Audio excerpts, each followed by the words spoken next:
Om Shanti, Namaste and good evening. Brahma Kumaris education wing international conference में आपका पुनः स्वागत है। आज के इस आखिरी सेशन में हमारे साथ फिर से कई डिस्टिंग्विश्ड स्पीकर्स रहेंगे जो आज के हमारे थीम पर अपने विचार प्रकट करेंगे। और आज के सेशन की हमारी थीम है ट्रांसफॉर्मिंग चैलेंजेस इनटू अपॉर्चुनिटीज़। कहा जाता है अग्नि चाहे दीपक की हो, चिराग की हो या मोमबत्ती की हो, उसका दो ही कार्य है, जलना या प्रकाश देना। लेकिन ये हम पर निर्भर करता है कि हम उसका उपयोग कैसे करते हैं। वही लॉ कि मनुष्य के जीवन को शांत कर सकती है और वही लॉ अंधकार को दूर कर सारे समाज में रोशनी कर सकती है, हर एक के जीवन को रोशन कर सकती है। लेकिन ये निर्भर करता है कि हम उसका उपयोग कैसे करते हैं। उसी तरह हमारे पास भी एक बहुत बड़ी ऊर्जा है, वो है हमारे विचारों की। हमारा सोच हमको सुख भी दे सकता है और हमारी सोच हमको दुख भी दे सकती है। हमारी सोच से हम किसी भी सिचुएशन को कैलामिटी बना सकते हैं और अपनी ही सोच से हम किसी भी परिस्थिति को, किसी भी सिचुएशन को एक अपॉर्चुनिटी, मिरेकल या एक गिफ्ट बना सकते हैं। इसी विषय पर बात करने के लिए हमारे साथ हैं ब्रदर ईवी गिरीश, जो कॉरपोरेट ट्रेनर हैं और मोटिवेटर भी हैं और सीनियर राजयोग शिक्षक हैं। आइए उनसे सुनते हैं। ओम शांति, नमस्कार।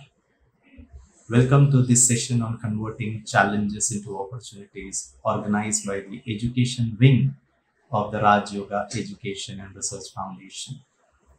Welcome to this International Education E-Conference with the canopy theme titled as Holistic Education for Excellence in Life. Friends, challenges are inevitable part of human life. We all face challenges of different nature. Challenges from people. It could be a challenging situation or a challenging time. And when we face these challenges on a continuous basis, हमें कभी कभी ऐसा महसूस होता है कि ये जो challenges हैं या फिर जीवन है, ये कभी कभी अनफेयर है मेरे साथ या अनजस्ट है मेरे साथ या फिर बहुत डिवास्टेटिंग है एट टाइम्स और हम उससे उभर नहीं पाते। और यही चैलेंजेस हमारे जीवन में रोड ब्लॉक की तरह हमारे जीवन को रोक देता है। कुछ लोग इस चैलेंजेस से आसानी से उभर पाते हैं, लेकिन कुछ लोग उससे सकम हो जाते हैं, उसके अधीन हो जाते हैं, मन से हार जाते हैं, हौसले टूट जाते हैं, अंदर का जो आत्मविश्वास है वो बिखर जाता है। They lose their inner confidence. And if you look at life, you might have experienced the same challenging situation for two different people. एक is very easily able to overcome it, but for the other person, it is very crippling, it is very devastating, and it creates a lot of headache, heartache in life. And at times people can go into depression and take extreme steps in life. Friends, it is at these difficult times, if we can develop or if we can resort to our inner resilience or a resilient spirit के आधार से अगर हम इन जीवन के संघर्षों को, challenges को देखें, तो it is pretty easy for us to convert these challenges into possibilities is concerned. लेकिन इसको कैसे करना है, करने की विधि क्या है, करने के लिए ऐसे कौन कौन सी चीजें हैं जिनका हम ध्यान रखें तो जिंदगी आसान बन सकती है। Life would be easy, achieving growth could be easy, Challenges would be there, problems will be there, difficulties would be there. And I think while our education system is helping people earn their livelihood, it helps us to survive with all the luxuries and comforts.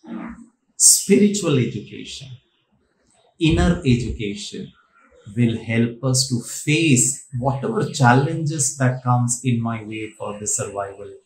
It adds a lot of value to my life. And I would start today's session on a very beautiful story. You might have heard the story quite many a times. एक बार एक young man, very lean and thin, दुबला पतला, he feels that he wants to get into wrestling, into a sport. वो कुश्ती सीखना चाहता है. वो एक गांव में एक अखाड़े में जाता है जहां एक गुरु बच्चों को कुश्ती सिखाते हैं, रेसलिंग सिखाते हैं. So this young, lean and thin boy approaches the Guruji and says, Guruji, I want to learn wrestling. तो Guruji उसको कहता है, No, I can't teach you wrestling because you are not built for wrestling. It would be very difficult for you. You can, take up any other sport. He says, No, I'm passionate about wrestling. आपके बारे में सुना है. I want to learn. But the Guru refuses, and this boy persistently, compels the Guru to teach him wrestling. और Guru finally agrees, okay, fine, तुमको इतना ही दिल से wrestling सीखने की इच्छा है तो भले आ जाओ. और दूसरे दिन जब wrestling सिखाने के समय पर, you have to wear a special attire with very minimal clothes. And what the Guru sees in this young boy, he is astonished. आश्चर्यचकित हो जाता है. उस बच्चे को पूछता है कि तुम्हारा तो एक हाथ ही नहीं है. You don't have a hand. How can you learn wrestling without a hand? So he says, Guru, what do? I mean, I met with an accident when I was a small child. I don't have a hand, but I want to learn wrestling. Guru says, so, I can't teach you wrestling without a hand. So he persists. वहां से जाता ही नहीं है, जिद करता है. गुरु finally एडहियर्स, बोलता okay मैं तुमको रेसलिंग सिखाता हूँ. और फिर कुश्ती की ट्रेनिंग शुरू होती है. And this young man figures out, पता चलता है उसको, महसूस करता है कि ये जो गुरु जी है उसको एक ही प्रकार का अटैक सिखा रहा है. Nothing else, no different types of techniques, techniques to defend himself, nothing, only one style of attack. He gets this thought as to why is this guru so discriminatory.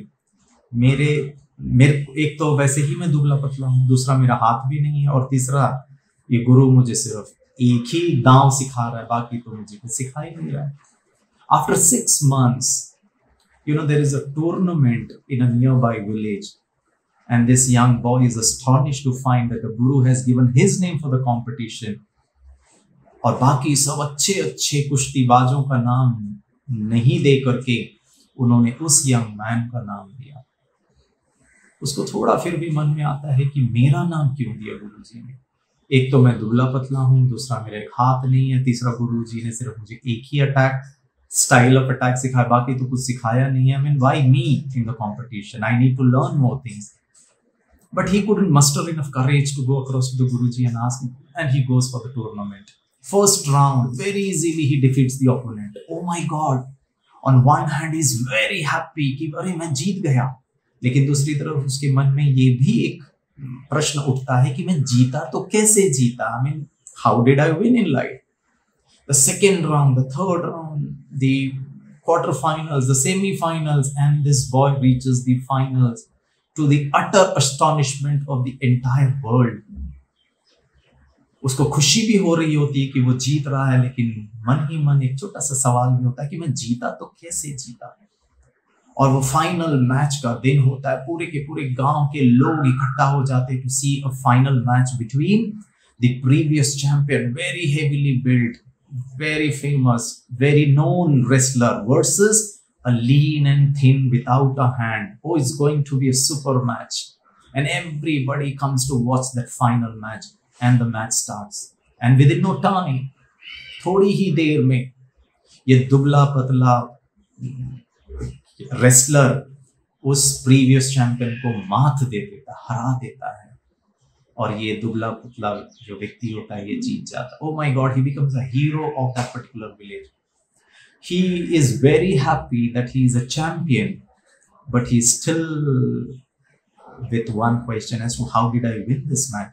He rushes back to the ashram, touches the feet of the Guruji with a lot of respect, with a lot of gratitude. He says, Guruji, maybe आपके आशीर्वाद और आपके blessing से ही मैं match जीता, लेकिन मेरा एक मन में एक प्रश्न है, उसका आप जवाब देंगे? गुरुजी says, I mean, why not? Go ahead. What's your question? तो this young man says, गुरुजी, एक तो मैं दुबला पतला हूं, दूसरा मेरा एक हाथ भी नहीं है, तीसरा आपने मुझे वन स्टाइल ऑफ अटैक ही सिखाया। क्वेश्चन ये है कि how did I win in life? गुरुजी कहता है, yes my dear child, I will tell you how did you win this match. It is a fact that you are lean and thin. It's a fact that you don't have a hand. It is also a fact that for 6 long months, every day, many times, I made you practice only one style of attack. एक ही चीज को सुबह दोपहर शाम रात, सुबह दोपहर शाम रात कोई व्यक्ति करे 6 महीने तक, तो 6 महीने के बाद वो उस कार्य में एक्सपर्ट हो जाता है। गुरु said, you become an expert in that style of attack. बोले, yes Guruji. But the question is, how did I win this tournament? And the Guru replied, बहुत ध्यान से सुनिएगा दोस्तों, this becomes the basis of converting our challenges into opportunities. इसका मतलब ही ये है कि can I convert my weakness into my strength? And the Guru said, when you went to play in the tournament and when you attacked with expertise, with precision, उस attack से बचने के लिए आपके प्रतिद्वंदी को, आपके ओपोनेंट को, आपका लेफ्ट हैंड को ग्रैब करना, पकड़ना बहुत जरूरी होता है. And they kept on searching your left hand and they couldn't hold your left hand and you kept attacking them. And that is how you could win the tournament. And the Guru said, I converted your greatest weakness into your greatest strength.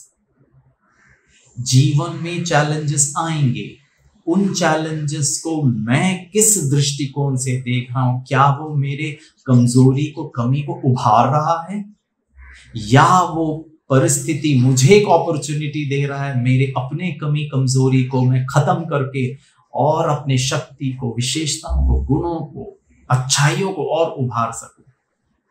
और ये तरीका अगर आपने और हमने अपना लिया तो life would be challenging, but we will definitely convert into opportunities and I will grow.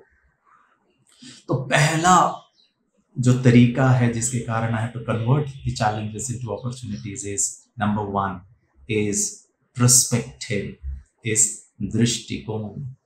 हम किस अंदाज में चीजों को देखते हैं. So it is beautifully said, what you see and believe as truth may or may not be the truth, but for sure 100% it will be your truth or my truth or somebody's truth. I repeat, what I believe, what I see and what I hear as truth may not be or may be the truth, but for sure 100% it is your truth. And at times this my truth doesn't help me. This my truth doesn't help me make my life easy. It doesn't add value to me. It doesn't make my life smooth. आपको मैं एक छोटा सा exercise करके बताता हूँ, ठीक है? आप लोग भी करिएगा मेरे साथ. Very beautiful. You have to keep your finger like this. I hope you are able to see the finger. And you have to keep it somewhere close to your forehead, अपने सिर के पास.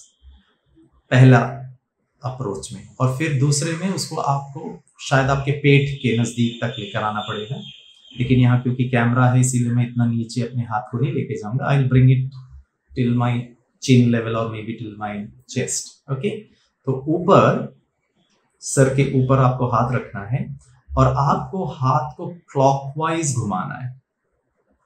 क्लॉक की सुई कैसे घूमती है? Clockwise ऐसे घुमाना है, ठीक है। You have to keep rotating your hands clockwise. Okay, अब धीरे धीरे इस हाथ को क्लॉकवाइज ही घुमाते हुए हाथ को नीचे लेकर आना है। हाथ को नीचे लेकर आते रहो, आंखों की तरफ लेकर आए, नाक के लेवल पर लेकर आए, मुख के चिन के, मैं चिन तक लेकर आ रहा हूं ताकि यू कैन सी, चेस्ट और एकदम नीचे पेट की तरफ। अगर आप बैठ के मुझे सुन रहे हो और अगर खड़े हैं तो और भी नीचे आप अपने हाथ को लेकर आ सकते हैं। Keep rotating your hand. That means पहले जब आप ऊपर कर रहे थे आपकी आंखें नीचे थी, आप नीचे से हाथ को घूमता हुआ देख रहे थे और कैसे हाथ दिख रहा था? क्लॉकवाइज। अब ये हाथ का जो रोटेशन है ये आपके आंखों के नीचे आ गया। Now your eyes are about the rotation of your fingers, ठीक है। And now when you look at the rotation of your fingers from the top, now your eyes are above the fingers, rotating fingers. Please अच्छी तरह ध्यान से देखिए, क्या वो हाथ की उंगली क्लॉकवाइज घूम रही है या एंटी क्लॉकवाइज घूम रही है? हाथ का घुमाना चेंज नहीं हुआ है, यहां क्लॉकवाइज है और यहां एंटी क्लॉकवाइज हो गया। Actually the truth is it is moving in the same circular fashion. What I am seeing, what I can interpret, what I can believe, यहां से देखता हूं तो क्लॉकवाइज, यहां से नीचे की तरफ देखता हूं तो एंटी क्लॉकवाइज। अब मैं आपसे प्रश्न पूछता हूं, क्लॉकवाइज सही है या एंटी क्लॉकवाइज सही है? जो दिख रहा है हो सकता है वो वैसा ना हो दोस्तों। एंड वही चैलेंजिंग सिचुएशन को मैं एक डिफरेंट पर्सपेक्टिव से, एक डिफरेंट व्यू पॉइंट से अगर देखूं, I bet you friends, at times when you view the same situation from a different view point, you create a new thought and a new way to interpret what's happening in my life. Believe me friends, most of the time this new perspective, a new outlook is very liberating. मुक्त हो जाएंगे आप, क्योंकि यहां इसके कारण मैं दुखी हूं, मैं इस मूवमेंट के कारण दुखी हूं। मूवमेंट वही है लेकिन अब मुझे दुख नहीं हो रहा है क्योंकि मैंने दृष्टिकोण चेंज कर ली। क्योंकि यहां तो ऐसा घूमना ही दुख था ना, यहां तो घूम ही नहीं रहा है, यहां तो उल्टा घूम रहा है। अब उल्टे में सुख, सुलटे में दुख, nothing has changed, it's the same challenge, but I am liberated, I am at ease, I am creative, I can see life with a lot of hope. बहुत जरूरी है। Covid, second wave of COVID, death, lack of oxygen cylinder, lack of hospital beds, ये situation, I know it is a truth, वो reality था, no denying the fact, लेकिन उस truth को मैं किस दृष्टिकोण से देख रहा हूं, उसके कारण मैं भयभीत हूं, मैं चिंता में हूं। I am educated, I am well qualified, but it is not creating excellence in life, dear friends. It is very overwhelming for me. Can I change the perspective? COVID-19. Yeah, I need to take all the necessary precautions so that I survive and my family is protected. Maybe everyone is protected. But death cannot shock me, cannot create ripples in my mind, cannot devastate me. You know why? Because death is a reality. I do understand the pain somebody undergoes, wherein the person has lost a near and dear one. But sorry friends, death is a reality. और death को अगर हम spiritual perspective से समझने का प्रयास करें, and all it requires is one guru to convert my weakness into my strength. मेरा हाथ नहीं है, मेरा जॉब नहीं है, ऑर्गेनाइजेशन शट हो गई है, इकोनॉमी की कंडीशन थोड़ी गंभीर है, मेरे पास रिजर्व्स नहीं है, मेरे बच्चों का क्या होगा, फैमिली का क्या होगा, ये सब तो कमजोरियां ही है ना, ये सब तो शॉर्टफॉल्स ही है ना। लेकिन सत्य है, दुबला पतला था वो यंग बॉय, फैक्ट है, उसका एक हाथ नहीं था, फैक्ट है, दूसरा हाथ कहां से लगाए, इतना धन नहीं है, ये सब तो फैक्ट है। But can I play this game of life wherein I excel in life, not by having an extra hand, but by converting the weakness of this hand into a greatest strength? और उसके लिए you will have to definitely have a different perspective. Second very important thing, जो second tip जो मैं आपके साथ share करना चाहता हूं, and that is openness. Can I be open? And openness means what? कभी कभी हम we wear masks. When challenges are there, I try to project a very beautiful, a very confident, a very smart outward personality. लेकिन अंदर थोड़ी सी अवस्था गंभीर है, थोड़ा सा डर है. And in the whole process, I am creating an illusion, an imaginary, personality for others to see that I am really powerful. लेकिन अंदर से मैं नहीं. Can I be open to accept my own weaknesses? That yes, this is a challenge that I'm facing, and I'm ready to handle the situation of my life very easily. Very important. The third tip is what I call it as curiosity. Curious होना बहुत जरूरी है friends. जब हम छोटे थे ना, आप जब छोटे थे तो कितने क्यूरियस, ये क्या है, वो क्या है, ऐसा कैसा है, ये ऐसा क्यों नहीं होता, वो वैसा क्यों नहीं होता है.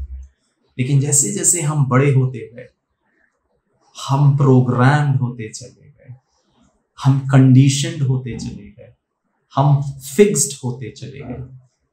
चैलेंजेस को अपॉर्चुनिटी में कन्वर्ट करना है तो हमारे फिक्स्ड माइंडसेट, फिक्स्ड एटीट्यूड से हट करके हमें ग्रोथ माइंडसेट की तरफ जाना पड़ेगा. और पता है ग्रोथ माइंडसेट और फिक्स्ड माइंडसेट का अंतर क्या है? फिक्स्ड माइंडसेट हमेशा टैलेंट और इंटेलिजेंस को फिक्स मानता है. I mean, it cannot be improved. Whereas growth mindset always bring about changes in their intelligence, in their experiences and so on. Fixed mindset वाला चैलेंज के लिए जो भी प्रयास करेगा ना, बोलेगा ये तो फ्रूटलेस है, कितना भी मेहनत करो मुझे कुछ मिलता ही नहीं है, ये जिंदगी ही ऐसा है, लोग ही ऐसा, समय ही ऐसा, मेरा भाग्य ही ऐसा है. लेकिन ग्रोथ माइंडसेट वाला वो भी प्रयास करेगा. लेट अस अज्यूम वो रिजल्ट नहीं भी आएगा जैसा वो चाहता है, लेकिन ग्रोथ माइंडसेट वाला हमेशा ये सोचेगा the entire journey of this life was very very experiential. I learned lot of things in this process of life. वो हमेशा रिजल्ट को फायदे और नुकसान के आधार पर नहीं देखेगा. मैंने इतनी मेहनत की और देखो फायदा तो कुछ हुआ नहीं. भले फायदा रिजल्ट के रूप में नहीं हुआ, लेकिन ये पूरा process was very liberating. Was the entire process of life was, gave me beautiful lessons of life. Growth mindset होना बहुत बहुत जरूरी है. इसीलिए मैं कहता हूँ लाइफ का आधार ही होना चाहिए learning rather than the result. And curiosity हमको हमेशा इस एक ग्रोथ माइंडसेट देता है कि that whatever is happening in my life, can I learn the lessons from it, positive lessons from it. Or growth mindset is directly related to spiritual education, क्योंकि जो spiritual person होता है वो life को कभी भी नेगेटिव और myopic view में नहीं देखता है, बहुत संकीर्णता से नहीं देखता है। वो जीवन के हर अनुभव में, भले ही बड़ा कठिनाई वाला हो या नुकसानदायक भी क्यों ना हो, वो उसमें भी अच्छाइयों को ढूंढ लेता। अच्छा, इसमें मैंने ये सीखा, मेरे में ये कमी थी, मेरे में ये विशेषताएं थी, मुझे अभी भी अपने अंदर की इन कमियों पर कार्य करना है। Can I operate my life out of peace, out of love, out of courage? Generally, I ask this beautiful question. खुशी के लिए जीना है, पैसों के लिए जीना है, नाम मान शान के लिए जीना है? जब मैं ये पूछता हूँ ना, सारे लोग मुझे कहते हैं गिरीश भाई फर्स्ट ऑप्शन खुशी के लिए जीना है, खुशी के लिए जीना है। तो मैं उनको कहता हूँ तो एक काम करिए, आप अपने पास जितना भी आपके पास पैसा धन है वो सब मुझे दे दीजिए और मैं आपको खुशियां दे दूंगा। तो उन्होंने कहा नहीं पैसे भी चाहिए।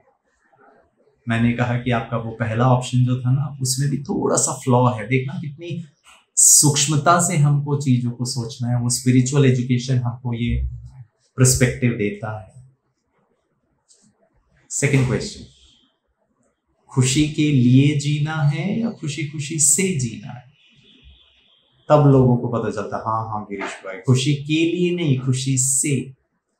और कन्वर्टिंग चैलेंजेस इनटू अपॉर्चुनिटीज के लिए बहुत जरूरी है हम इनर स्ट्रेंथ, इनर वेलबीइंग, जिसको हम हिंदी में आत्मविश्वास, आत्मसंयम, आत्मबल, मनोबल, इसके लिए मेडिटेशन की पढ़ाई बहुत बहुत फ्रूटफुल होता है।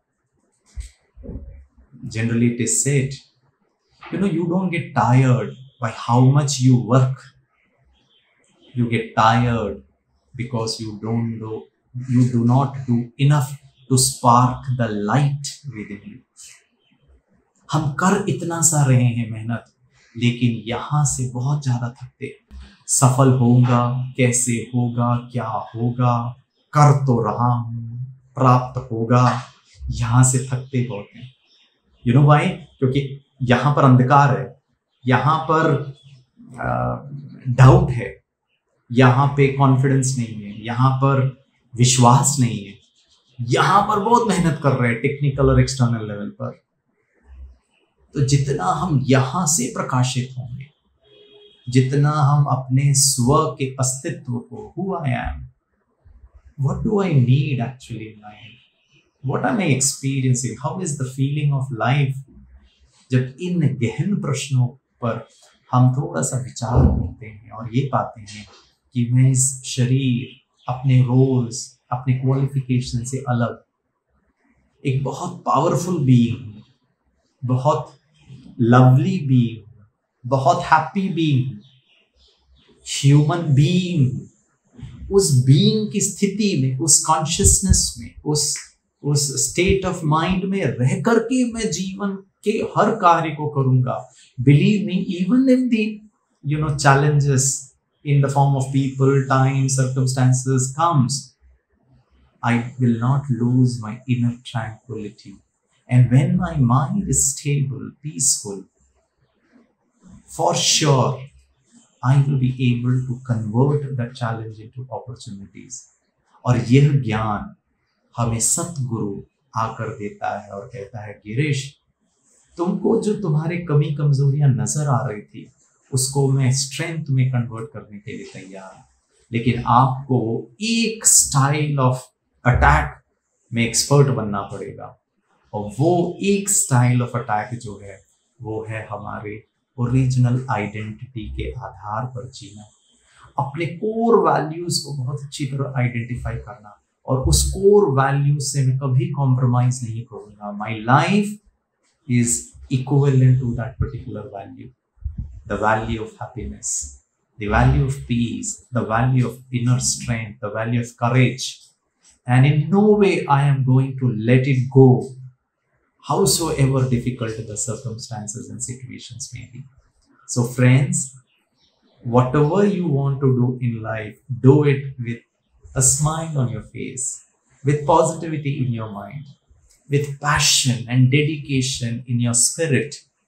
And I'm very sure that in future you will experience that life may throw you a lot of challenge, but I have the inner strength to convert into, opportunities with the true spiritual knowledge given by the Satguru. I wish that this spiritual education will definitely add a lot of excellence in your life. With that good note, thank you. Wishing you a very bright future, a very successful times ahead. Thank you. Om Shanti. बहुत बहुत धन्यवाद आदरणीय गिरीश भाई जी का। आपने बहुत ही सुंदर शब्दों में हमें बताया कि मजबूत आत्मबल, इच्छा शक्ति और सकारात्मक सोच से हम बड़ी से बड़ी परिस्थिति पर भी विजय प्राप्त कर सकते हैं।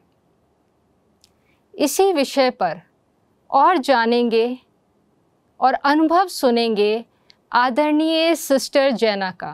सिस्टर जैना is a spiritual mentor and leader, a senior Raj Yoga teacher, host of America Meditating Show, and founder and director of Meditation Museum, Washington, D.C. So let's hear from her experiences. Sister Jena.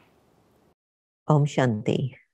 So many of the eloquent speakers before me have shared with you tips for this very important conference. And thanks to all of you in the Brahma Kumaris in India for inviting the voice from Washington, D.C., where challenges and situations and circumstances are unending.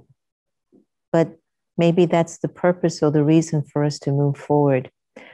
Last year, what I had first started off with, it was a health crisis. And as I tried to think it through, it became a health challenge. But then as I started to evolve, knowing that I couldn't stay at the same level my health crisis was definitely revealing itself to me, I ended up, this is a health opportunity. I want you to go through this process with me. Health crisis, health challenge, health opportunity. Just look at these three words: crisis, challenge, opportunity. Which one makes you feel like you're going to soar? Which one of these three words will offer you an opportunity to feel like within one of these words, I'm going to pull power from the divine in order to navigate whatever I'm going through smoothly? That's what I did last year when I overcame a very, very serious illness. And as we look at everything that's going on in India, in the world, what is our opportunity right now? What is being given to us as an opportunity to rise above what we just have no control over on the outside? The world behind our eye is the real world. And it's from that perspective that the opportunity actually requires our attention. When I can actually grab the opportunity to understand and appreciate the energy of thought, that if I think my way through to health, well-being, if I think my way through to prosperity and happiness, if I can think my way through good relationships, you don't think that's not going to manifest into what it's supposed to be? Heaven, golden age, the best life could possibly be. Maybe that's our opportunity. Maybe what we witness with India going through this incredible narrative of fear and uncertainty and anger and rage. Was that our opportunity? America went through it at the beginning of the pandemic, where we lost 500,000 lives. It was an opportunity. But so many of my fellow Americans thought it was a crisis, it was a challenge. But for those of us who thought of it as an opportunity, we were able to rise above it, but also help others. I think that this particular period that we're in is an opportunity. It's an opportunity for you and me to use our greatest resource, thoughts. What are you thinking right now as you listen to me? And what are you feeling right now as you're listening to me? What are your thoughts?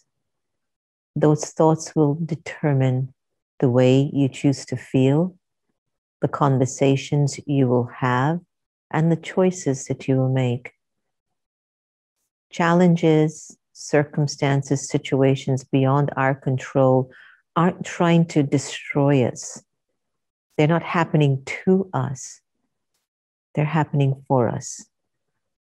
For us to be able to remember that the living being, the soul, the energy that we are, needs our attention.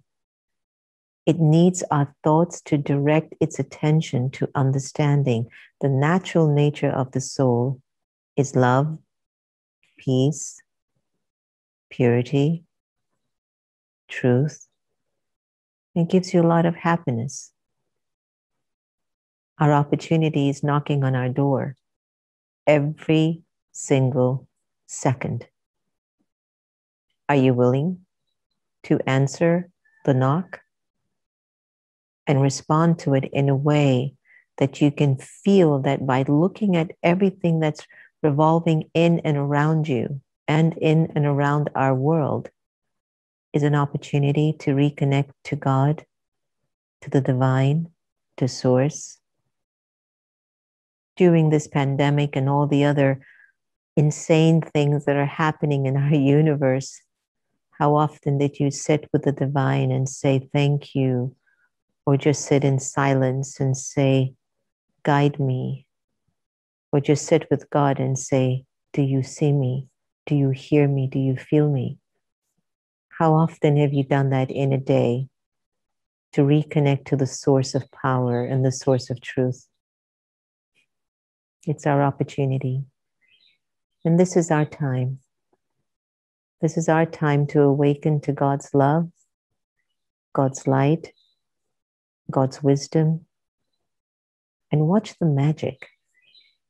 Watch the magic emerge as a result of you responding to everything that's happening for you in the context of your opportunity. So let's leave crisis and challenges and difficult and all of that aside. And let's look at life as our greatest opportunity. Let's take a moment of silence and allow our vibrations of light and love and peace to just be what they need to be. Just vibrations, just energy. Just go behind your eyes for a little and acknowledge to yourself, my life is the greatest opportunity.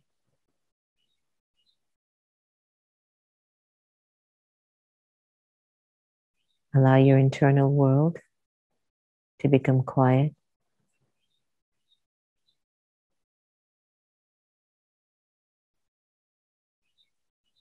Peaceful.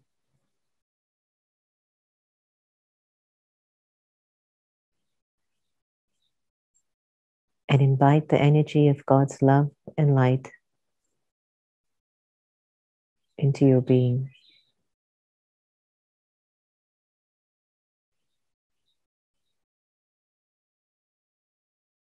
God's love and God's light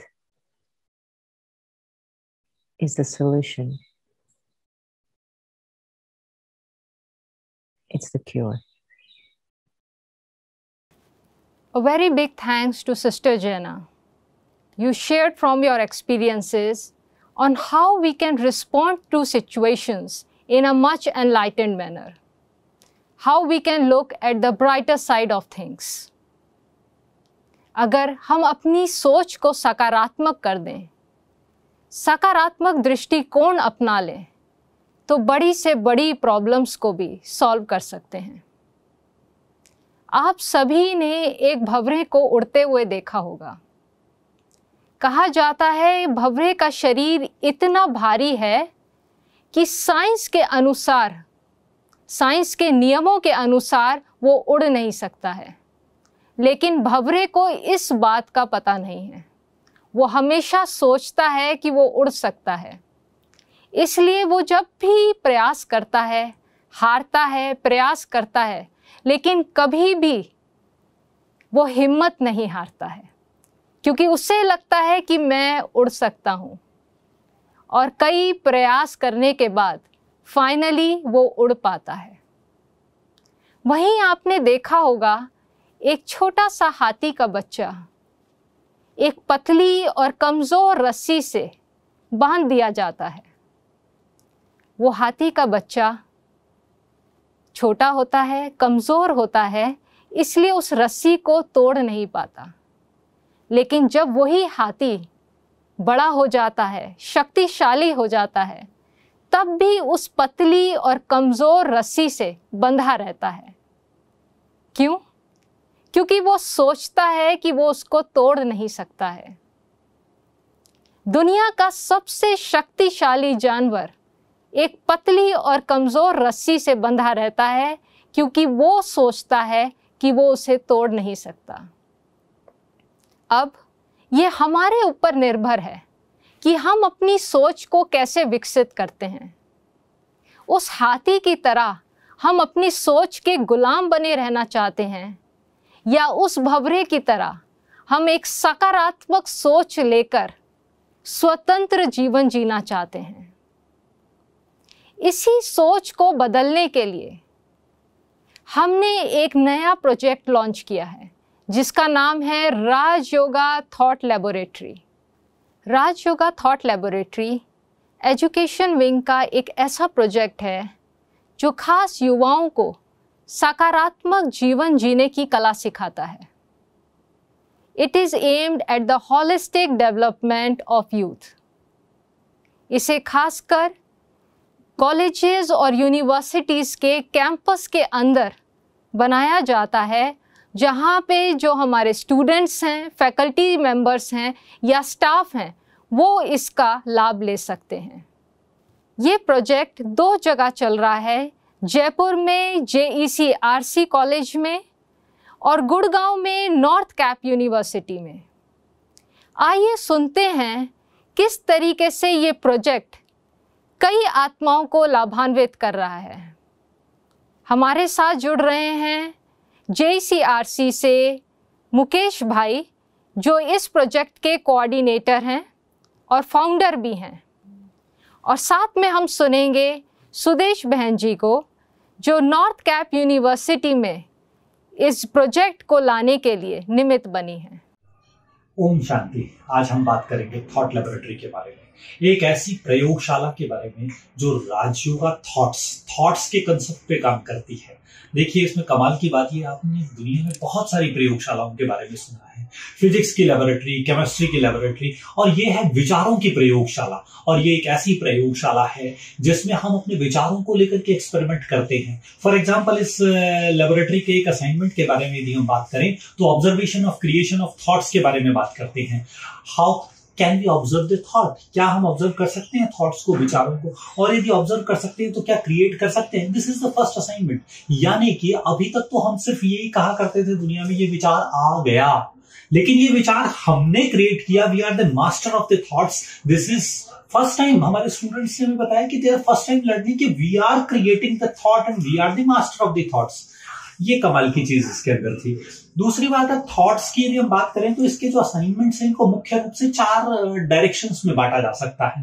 एक है knowledge, यानी spiritual knowledge related thoughts. दूसरी directions में thoughts के assignment आप कह सकते हैं मेडिटेशन से रिलेटेड असाइनमेंट। कितने प्रकार के डिफरेंट, हमारे यहाँ स्टूडेंट्स ने खुद ने अपनी तरफ से 21 different type of meditations develop किए।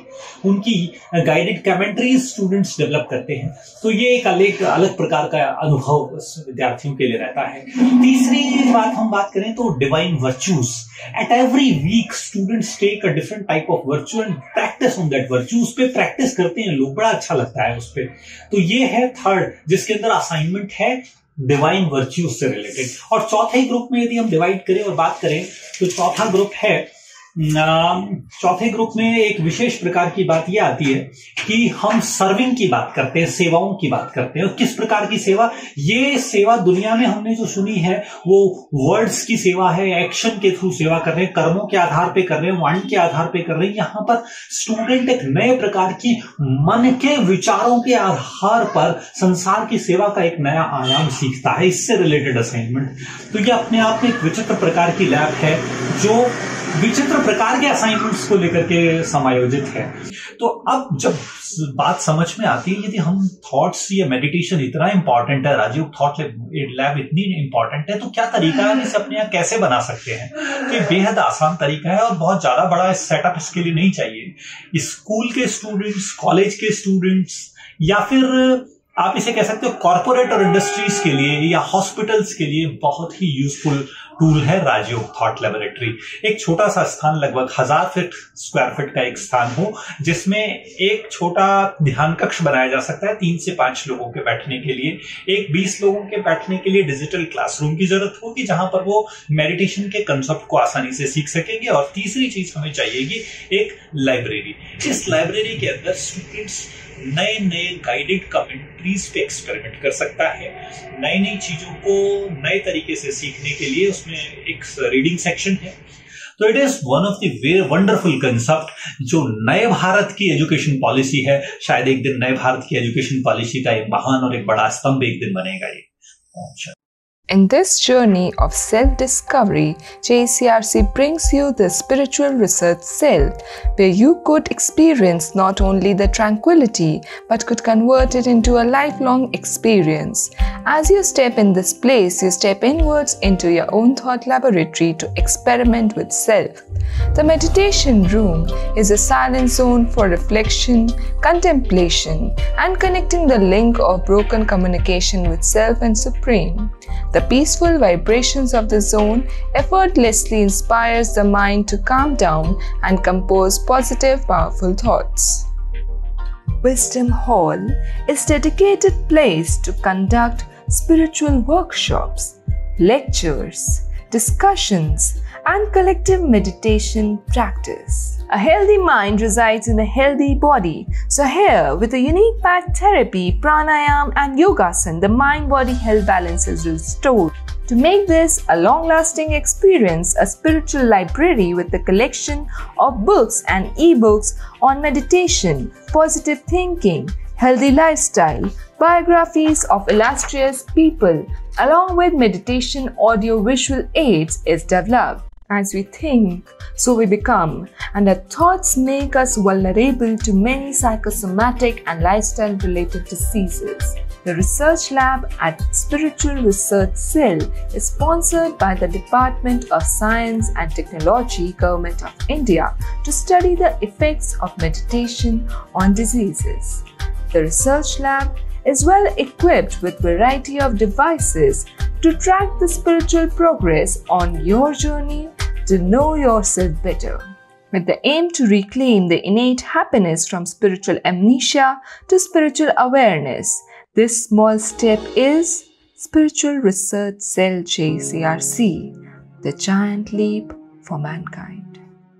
जैसा कि हम सभी देख रहे हैं, प्रेजेंट सिनेरियो में आज युवाओं के मन में कितना फियर, एंजाइटी, स्ट्रेस और साथ साथ एंगर और रात को नींद नहीं आना, इंसोम्निया और काफ़ी negative habits day by day युवाओं के अंदर बढ़ती जा रही हैं, जैसे ड्रिंकिंग, स्मोकिंग। तो ऐसे समय पर ज़रूरत है, कहा जाता है necessity is the mother of invention. तो ऐसे समय पर ब्रह्मा कुमारीज ऑर्गेनाइजेशन, जो कि आप सभी को मालूम है, एक एजुकेशनल ऑर्गेनाइजेशन है। इस ऑर्गेनाइजेशन के एजुकेशन विंग के द्वारा कई वर्षों से लगातार मनुष्य के मन और मस्तिष्क के ऊपर कार्य किया जा रहा है और उसके अंतर्गत जो रिजल्ट्स निकले हैं और वह थॉट लैब के रूप में हमारे सामने प्रत्यक्ष हुए हैं। तो हम समझते हैं कि प्रेजेंट सिनेरियो में आज राजयोगा थॉट लैब की बहुत आवश्यकता है। Thought Lab. While entering the Thought Lab, there is a reception right in front. Towards the left, we have a photo gallery with various illustrations and picturization of the concept of thought and thought process. Along the photo gallery, we have a desk for counselor, stress test, and BP test. In the photo gallery, we have illustrations of our innate qualities, how to empower our mind and consciousness with the techniques of Raj Yoga meditation. There is an audiovisual room with an overhead projector, a library cum research room with spiritual literature for self-study, and a high energy room for relaxation and charging through meditation. यहाँ पे मैंने meditation सीखा, daily spiritual classes attend करी, जिससे मेरी life में मेरे confusions दूर हुए और मेरी डिसीजन मेकिंग पावर बढ़ी। यहाँ पर मुझे अपनी स्किल्स को बढ़ाने का और शोकेस करने का मौका मिला और बहुत सी अच्छी पर्सनैलिटीज़ को मैंने जाना और उनसे मैं मिला। इससे मेरा सेल्फ कॉन्फिडेंस और सेल्फ रिस्पेक्ट बढ़ा और मेरी पूरी लाइफ स्टाइल चेंज हो गई। तो मैं कह सकता हूँ कि कॉलेज में ये 4 साल जो मैंने RTL के साथ बिताए, इससे मेरी पूरी लाइफ बन गई। Thank you. Meditation has given me a lot of perspective, and it has given me a lot of harmony, and it has given me a lot of integrity. Like now, whenever I think that if anything bad is happening to me, I don't think that why me. I think that this is a phase and this will also pass. As we do the meditation and gradually we learn that our mind goes through the various degrees of awareness. I mean, earlier we were not aware of something that we have got to know, and I would like to share some of my benefits that I have got from meditation. Some of them include the better concentration and focus. Earlier, when I would sit for studying, it would take like 20 to 30 minutes to get me exhausted. But after I learned to meditate, I learned to focus my mind on something. I got to learn to focus and to concentrate more. जो first मैंने benefit जो मैंने realise किया वो ये है कि मैं ज़्यादा कॉन्फिडेंट हूँ और एक पीस ऑफ माइंड मुझे अपने आप में देखने को मिला। और पहले मैं जल्दी रिएक्ट कर जाता था किसी भी बात को लेके, अब generally I think twice before speaking. जब से मैं इससे एसोसिएटेड हूँ तब से कभी भी कोई सिचुएशंस आती है तो मैं उसे बहुत अच्छे से हैंडल कर पाता हूँ। मैं अब पहले से काफ़ी ज़्यादा एफिशिएंटली वर्क कर पाता हूँ। पहले काफ़ी सारा वेस्ट थॉट जिसे हम बोलेंगे वो चल रहा होता था। सेकंड बहुत बड़ा बेनिफिट ये है कि मैं पहले से काफ़ी ज़्यादा इमोशनली स्ट्रॉन्ग हुआ हूँ। मैं बहुत स्ट्रॉन्ग नहीं था पहले इमोशनली। हाल ही में मेरे लास्ट 1.5 मंथ से मेरे ग्रैंड मदर हॉस्पिटलाइज थे। देन फिर उन्होंने ठीक होने के बाद अचानक से शरीर छोड़ा, बट हम उनके बहुत क्लोज भी थे। स्टिल हम स्टेबल रहे इस सिचुएशन में। एंड मेरे फादर अभी भी 2 महीने से हॉस्पिटलाइज्ड हैं, उनको भी कोविड हुआ। अभी भी सिचुएशन वैसी की वैसी है, बट मैं चेंज हो गई। तो ये जो चेंज इतना बड़ा आया है कि एक सेंसिटिव गर्ल इतनी स्टेबल हो गई, तो वो सिर्फ इस स्पिरिचुअल स्टडी के कारण ही है। तो राजयोग थॉट लैब को मेरी तरफ से बहुत बड़ा थैंक यू। बहुत बहुत धन्यवाद आदरणीय मुकेश भाई और सुदेश बहन जी का। The need of the our is mental, emotional and spiritual wellbeing. अगर हम इन सभी चीज़ों का ध्यान रखते हैं तो जीवन सही में एक सुंदर दिशा की ओर जाएगा। अब हमारे साथ हैं आध्यात्मिक जगत की एक ऐसी प्रभावशाली व्यक्तित्व जिसे आप सभी भली भांति जानते हैं। अवेकनिंग विद ब्रह्मा कुमारी से जिन्होंने सभी के दिलों को जीता है, कई आत्माओं के जीवन में एक सकारात्मक ऊर्जा लेके आई हैं सिस्टर शिवानी, जिन्हें प्रेसिडेंट ऑफ इंडिया ने नारी शक्ति सम्मान से सम्मानित किया है। हमारा सौभाग्य है कि सिस्टर शिवानी हमारे साथ हैं और पहले की तरह आपके साथ होंगे ब्रदर श्रीनिधि, जो कई प्रश्नों के जवाब हमको देंगे। नमस्कार, ब्रह्मा कुमारीज के एजुकेशन विंग के कॉन्फ्रेंस के इस सत्र में आप सभी का स्वागत है। बदलते समय में हम सब अनेकों बदलाव देख रहे हैं। ऐसे में एक क्षेत्र जहां पर ये समय सबके लिए मुश्किल भरा या चैलेंजिंग रहा है, वो है हमारे बच्चों के लिए। बहुत ही जल्दी हमारे एजुकेशन सिस्टम्स ने इस बदलते परिवेश को समझा और अपने काम करने के तरीके को बदल लिया। यानी जहां पर हम क्लासरूम टीचिंग मोड्स के लिए बहुत ही ज़्यादा कंफर्टेबल थे, अब हम ऑनलाइन मोड पर आ गए। अब जैसे ही ऑनलाइन मोड पर आए, क्लासेस तो चलने लगे, मगर इसके साथ साथ कुछ नए चैलेंजेस भी आए। अब इन चैलेंजेस को आप चैलेंज समझकर ग्रिप करते हुए रह सकते हैं, या फिर आप इसे एक अपॉर्चुनिटी के रूप में देख सकते हैं। कहना जितना आसान है, क्या करना भी इतना आसान है? तो इसी सेशन को आज के विषय के रूप में हम लेके जा रहे हैं, यानी जो हमारे पास चैलेंजेस हैं उन्हें अपॉर्चुनिटीज में बदलें। Changing challenges into opportunities. इस विषय पर चर्चा करने के लिए आज हमारे साथ ब्रह्मा कुमारी की जानी मानी हस्ती ब्रह्मा कुमारी सिस्टर शिवानी है। दीदी, आपका स्वागत है। ओम शांति। पहले तो ये दीदी कि बहुत सारे लोग बहुत सारे प्रश्नों को लेकर चल रहे हैं। एक तो मन के अंदर एक अनसर्टेनिटी है। टीचर्स के लिए अनसर्टेनिटी अलग है और बच्चों के लिए अनसर्टेनिटी अलग है। और ऐसे में सारी ही एजुकेशन फील्ड में काम करने वाले लोग अलग अलग तरीके से इन सिचुएशंस को देख रहे हैं।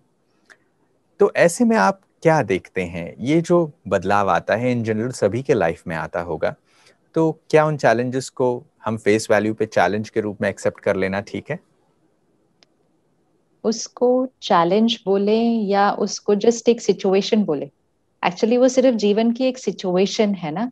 हम उसको जितना शब्द बदलते जाएंगे तो वो चीज का साइज और वेट बदलता जाएगा। यू सी, अगर हम किसी चीज को बोलते हैं ये एक छोटी सी बात है जो जीवन में आई है, तो वो जरा छोटी सी लगती है। या हम कहते हैं ये एक जीवन की एक सिचुएशन है जो आई है, वो भी नॉर्मल लगती है। फिर हम कहते हैं ये एक चैलेंज आया है, तो वो ऑटोमेटिकली थोड़ा सा बड़ा फील होने लगता है। फिर कुछ लोग कहते हैं ये जीवन में एक क्राइसिस आया है, फिर वो और बड़ा फील होने लगता है। सो इट्स आवर चॉइस कि हम उसको कितना मैग्निफाई इन आवर माइंड। जो वो बाहर है वो तो उतना ही है, उसका साइज नहीं चेंज होता जो सिचुएशन है, लेकिन हम उसको लेबल्स कौन से अटैच करते हैं एंड उसको किस भाषा में उसको परसीव करते हैं, because the mind perceives the situation ना। आप देखो, एक ही घर में 4 लोग रहते हैं और उस घर में एक सिचुएशन आती है, लेकिन चारों लोग उसको एक अलग तरह से देखते हैं। एक कहता है इतनी बड़ी बात आई है, कोई कहते हैं बहुत बड़ी प्रॉब्लम आई है, तीसरा कहता है ये तो आती रहती है, मतलब जीवन में ऐसा होता रहता है, चौथा कहता है कौन सी बात आई है, मतलब इसमें कोई बात का है। So even in one house 4 people will perceive the same situation in a different way। तो बात का कभी कोई साइज ही नहीं होता है, सिचुएशन का कोई साइज नहीं होता है, वो साइज डिसाइड करता है हमारा मन। तो हमारा मन उस बात को जितना छोटा बनाए, उतना उस बात को फेस करना, उस बात को इजीली क्रॉस करना हमारे लिए सहज हो जाएगा। और हमारा मन उसको जितना बड़ा बनाए तो बात बड़ी हो जाती है, हम छोटे हो जाते हैं, फिर वो बात हम पर हावी हो जाती है। अगर हम बात को छोटा रखें, खुद को ऊपर रखें, तो हम बात पर हावी हो जाएंगे। So a lot of magnification happens here. तो स्पिरिचुअलिटी हमें सिखाती है कि इवन अगर जीवन में कोई सो कॉल्ड क्राइसिस भी आया हो, जिसको सारी दुनिया भी क्राइसिस बोले, तो हमें सिखाते हैं कि आप उसको बोलो छोटी सी बात आई है, ये तो सहज क्रॉस हो जाएगी। Just talking like that inside in our mind, दूसरों से नहीं, in our mind, it gives us the power to face the situation. तो बात का साइज हम खुद ही डिसाइड करेंगे। जी, जैसे ट्रांसफॉर्मिंग चैलेंजेस इनटू अपॉर्चुनिटीज की बात करते हैं, तो एजुकेशन इंडस्ट्री में हमने ये चीज़ देखा कि बहुत क्विकली लोगों ने रैप्ट कर लिया। सब कुछ ऑनलाइन करने लग गए, बच्चे स्कूल ऑनलाइन करने लगे, एक्टिविटीज़ ऑनलाइन होने लगी। बेशक स्कूल के वर्किंग आवर्स कम कर दिए, पर घर बैठे लोग अपने एजुकेशन को मिस आउट नहीं करें, इसके लिए अक्रॉस यूनिवर्सिटीज़ सारे एजुकेशन फील्ड में हमने ये ट्रांसफॉर्मेशन देखा। शायद ही कोई और इंडस्ट्री इतनी जल्दी अडेप्ट नहीं कर पाई जितना एजुकेशन इंडस्ट्री ने अडेप्ट किया। तो इस चैलेंज को एक अपॉर्चुनिटी के रूप में लोगों ने देखा और सोचा कि चलो ये नहीं तो कुछ ऐसा करते हैं। क्या हर बार हम लाइफ के ऐसे छोटे मोटे सिचुएशन, जैसे आप कह रहे थे, उस चैलेंज को आप सिचुएशन भी समझ सकते हो, तो उस सिचुएशन को क्या हम ऐसे ही एक न्यू पर्सपेक्टिव से चलो इसके बारे में कुछ और किया जा सकता है क्या, ऐसे सोचने के लिए क्या करना चाहिए? क्योंकि सब लोग ऐसा नहीं कर पाते। ऐसा क्या डिफरेंस होता है जो वो कुछ लोग कर पाते हैं और कुछ लोग नहीं कर पाते हैं? जब भी कोई सिचुएशन आएगी तो हमारे पास दो ऑप्शन है। या तो सिचुएशन को क्वेश्चन करना, which means the mind and intellect questions a lot, प्रश्न चित करते हैं। प्रश्न मतलब क्यों हुआ, ये ऐसे कैसे हो गया, ये किसकी वजह से हुआ, इसमें गलती किसकी थी, कौन इसका जिम्मेवार था। तो we are churning about why it has happened, how could it happen, what will be the future. तो हम प्रश्नों में घिरे जाते हैं, और जितना हम प्रश्न करते रहते हैं तो यहाँ जो माइंड है वो क्लटर हो जाता है, मतलब बहुत शोर मचने लगता है।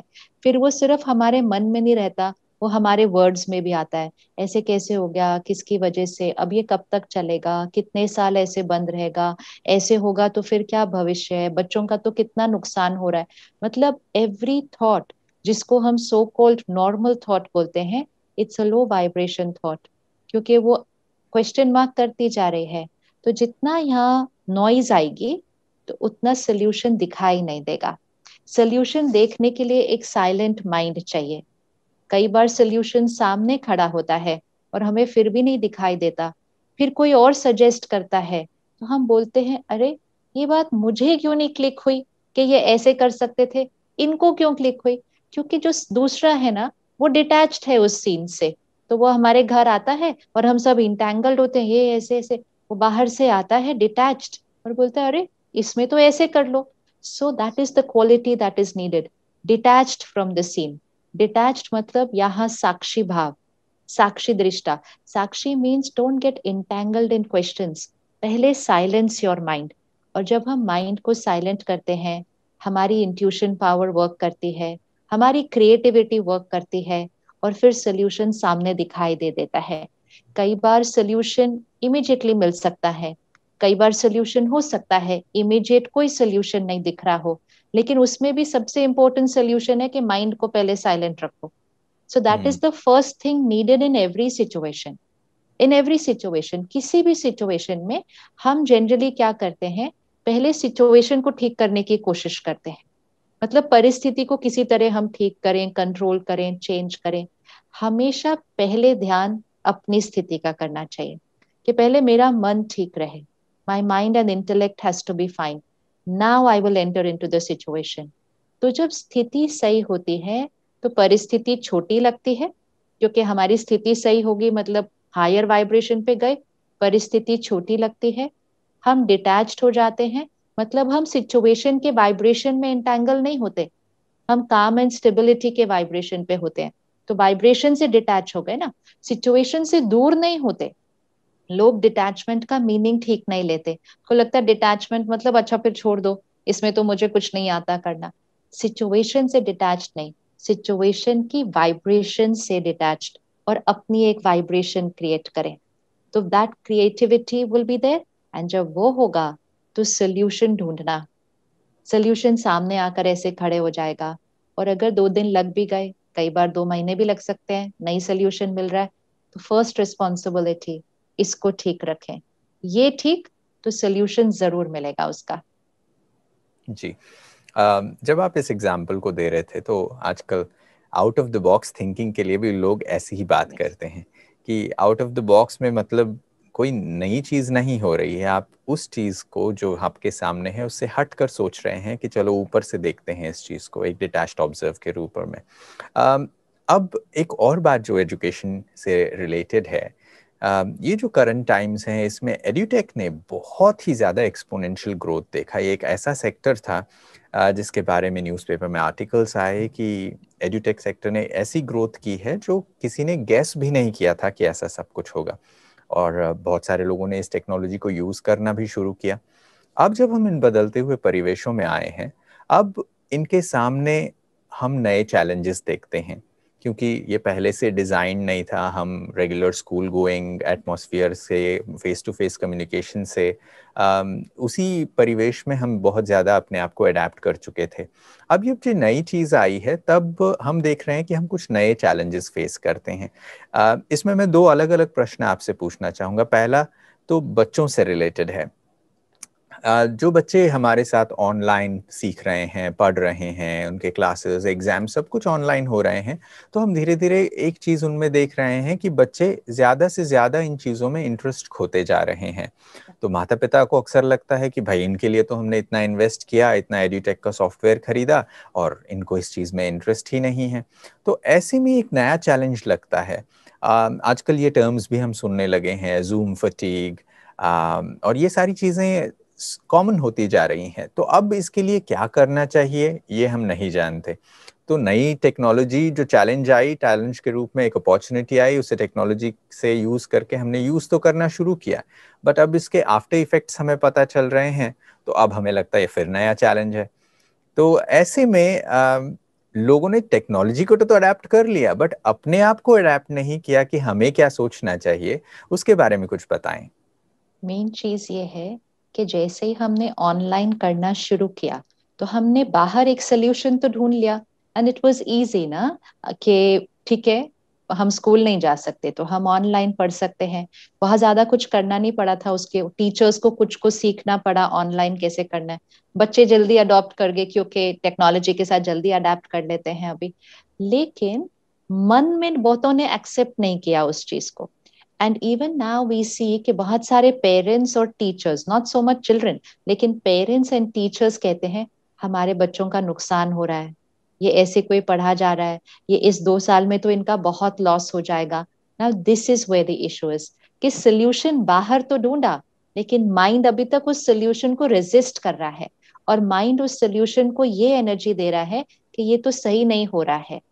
इसीलिए कभी भी बाहर से पहले पहले अंदर ठीक करना पड़ता है, क्योंकि अब बाहर टेक्नोलॉजी तो आ गई लेकिन वाइब्रेशन ही अच्छी नहीं है। स्ट्रेस बहुत क्रिएट हो रहा है उस बात का, एंजाइटी बहुत क्रिएट हो रही है पेरेंट्स के अंदर, बच्चों में उतनी नहीं, पेरेंट्स के अंदर बहुत ज्यादा उसकी एंजाइटी क्रिएट हो रही है। टीचर्स को भी ऐसा लग रहा है कि हमारे बच्चों का तो बहुत लॉस हो रहा है, ये तो पता नहीं इस 2 साल में कमजोरी ना हो जाए, मतलब दैट इज लॉट ऑफ एंग्शियसनेस कि ये क्या हो रहा होगा। जब इतना स्ट्रेस होता है किसी बात का, और पेरेंटल स्ट्रेस भी उस तरह से क्रिएट होता है, तो उसके वाइब्रेशन भी बच्चों तक पहुंचेंगे ही पहुंचेंगे। वी नीड टू अंडरस्टैंड कि बच्चा जिस तरह से स्कूल में स्टडी कर सकता है, it can not be the same online, it's understandable. लेकिन फिर वही तो सिचुएशन है कि इस समय हम ऑनलाइन कर रहे हैं, तो हमें एक्सेप्ट करना होगा कि वो कभी थोड़ा इधर देखेंगे, कभी थोड़ा उधर देखेंगे, कभी थोड़ा डिस्ट्रैक्ट होंगे। बच्चों को क्यों लेना है, हम तो बड़ों को देखते हैं सारा दिन वेबिनार पे। अगर हम यही सेशन, जब हम सेशंस करते हैं वेबिनार्स पे, अगर हम इनको ऑडिटोरियम्स में करें, हॉल्स में करें, कोई क्लोज्ड कमरे में करें, इतनी कंसंट्रेशन से सारे बैठते हैं कि 1 घंटा बीत जाए तो कोई इधर का उधर नहीं देखता है, मतलब बिकॉज एनर्जी क्रिएट होती है ना, एक रूम की एक एनर्जी क्रिएट होती है। अब वही सभी लोग सेम हम सब लोग, हम वेबिनार कर रहे हैं, कोई 5 मिनट बाद नीचे देख रहा है, कोई सोचता है चाय कॉफी साथ में पी जा सकती है, कोई बीच में अपना फोन भी चेक कर लेता है, कोई तो कैमरा ऑफ करके कुछ और काम करके भी वापस आ जाते हैं। So why are we complaining about children?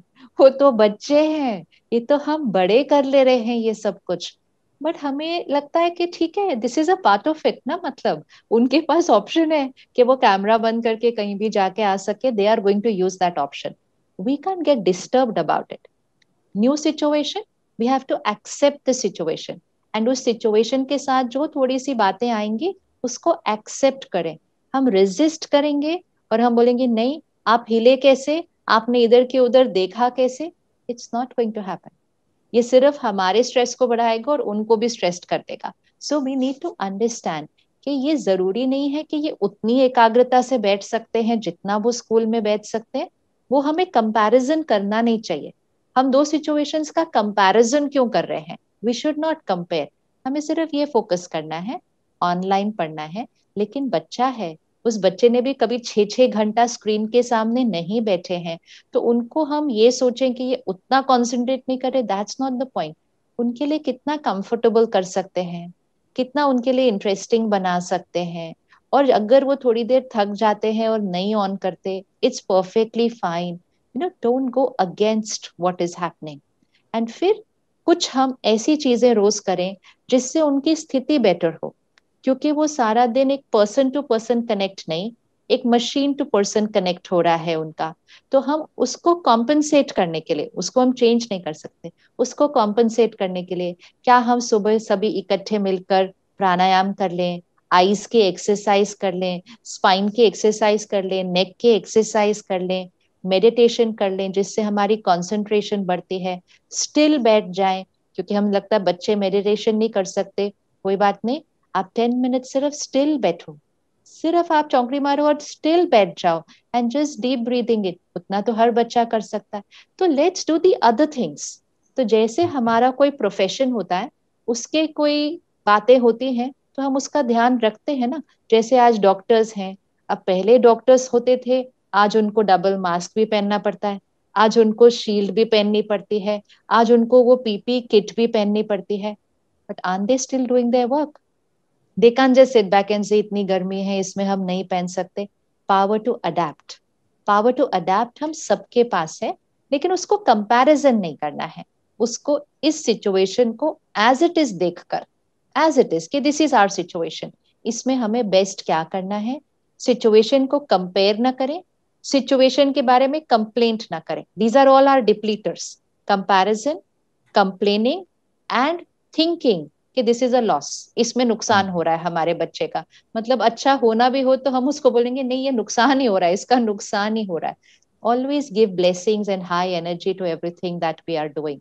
तो जो चीज अच्छी नहीं भी होती ना, वो भी बेटर बन जाती है अगर मन की स्थिति ठीक हो तो।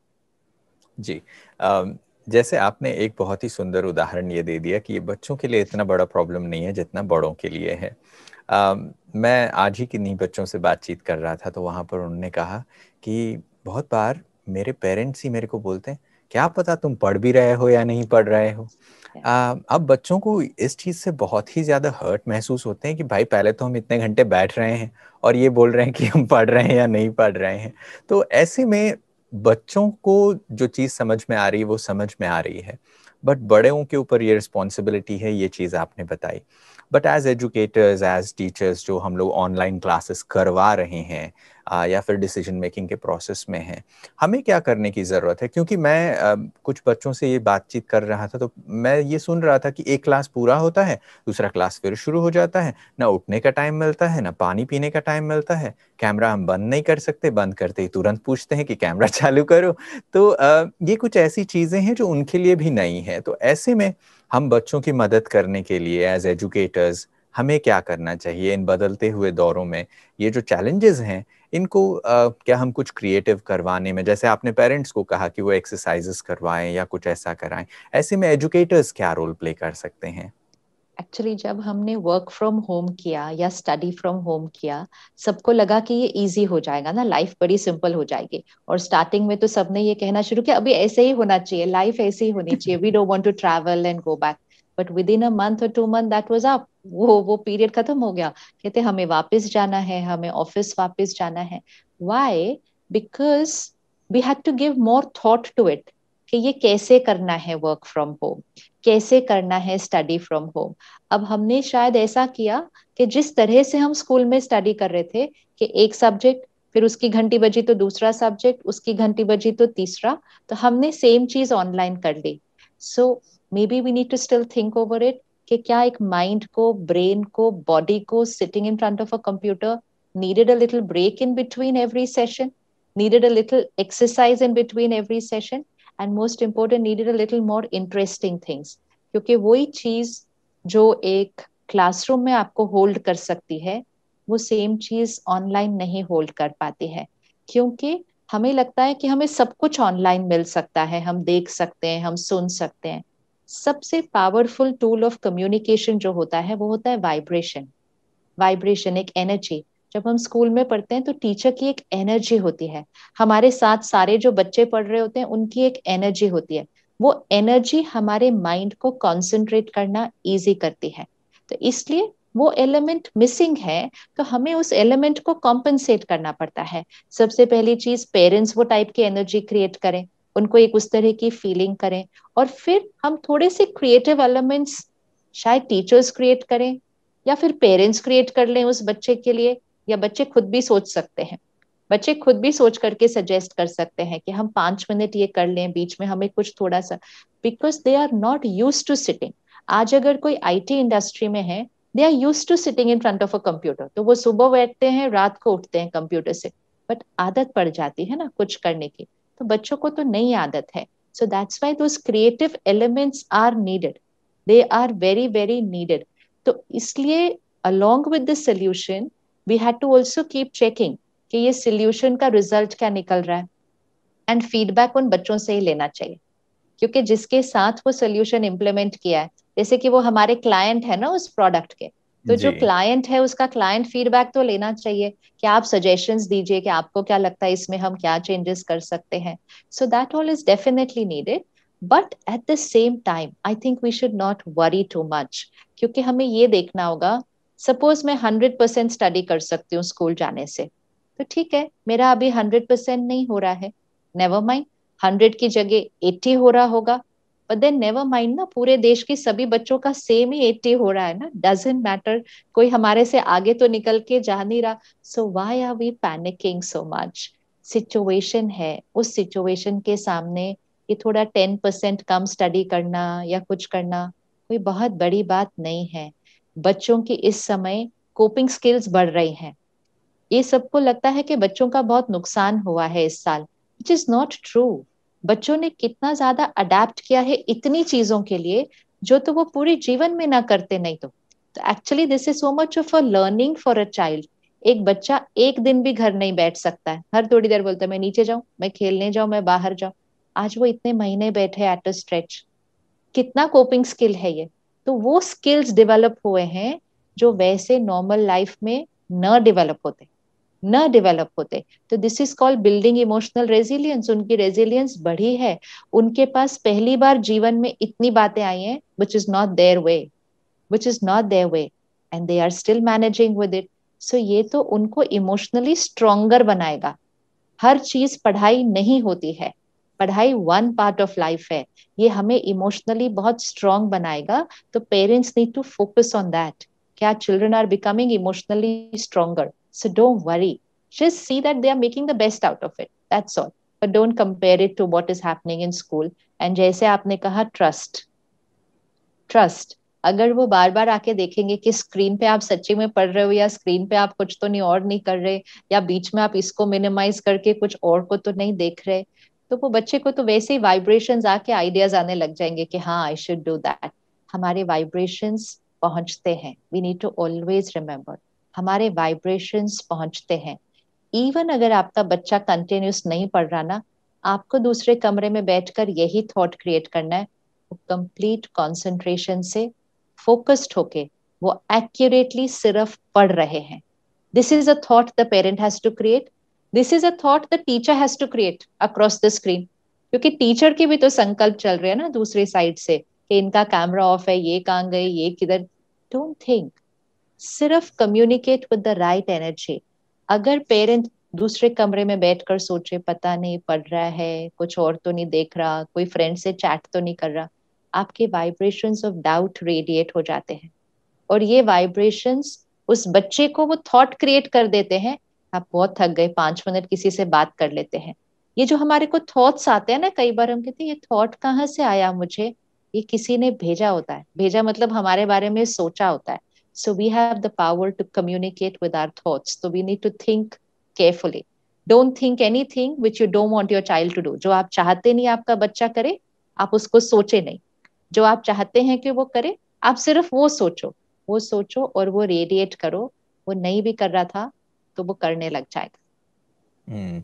जब ये बातें सुनते हैं तो ऐसा लगता है कि हाँ, ऐसे बहुत बार हमारे साथ भी होता है। कभी कभार हम कोई चीज प्लान नहीं करते, फिर अचानक जब वो चीज कर लेते हैं लगता है अरे ये मैंने कैसे कर लिया, ये तो मैंने कभी सोचा भी नहीं था। तो ऐसी चीजें होती हैं। अब जैसे आपने ये कहा कि हम लोग थोड़े क्रिएटिव हो जाएं, हम ट्रस्ट बिल्ड करें अपने बच्चों के साथ। टीचर्स जो आज एक चैलेंज फेस कर रहे हैं उनके बारे में मैं अगले 5 मिनट में आपसे कुछ राय लेना चाहूँगा। ये एक कॉमन सी फैक्ट है जो हम देख रहे हैं कि टीचर्स को अभी ज़्यादा मेहनत करनी पड़ रही है क्योंकि ये ऑनलाइन हो रहा है। बच्चे क्लास में होते तो जैसे आपने कहा कि एक वाइब्रेशन क्रिएट होता, बच्चों को देख के ही टीचर्स अंदाज़ा लगा लेते कि इसका अटेंशन कहाँ है, ये कहाँ है, क्या कर रहा है, पता चल जाता। अब क्योंकि वर्चुअल है तो वो एक पर्सनल कनेक्ट कर पाने में थोड़ी चैलेंज महसूस होती है। ऐसे में क्या हम स्पिरिचुअली या इमोशनली या फिर कुछ ऐसा इफेक्ट हो, ऐसा कुछ सोच के हम शुरुआत करें या फिर कुछ ऐसी तैयारी के साथ हम हर दिन क्लास में आए, या ऐसा कुछ किया जा सकता है? सबसे इम्पोर्टेंट बात है कि जो टीचर है, फैसिलिटेटर है, उनका मन बहुत स्थिर होना चाहिए।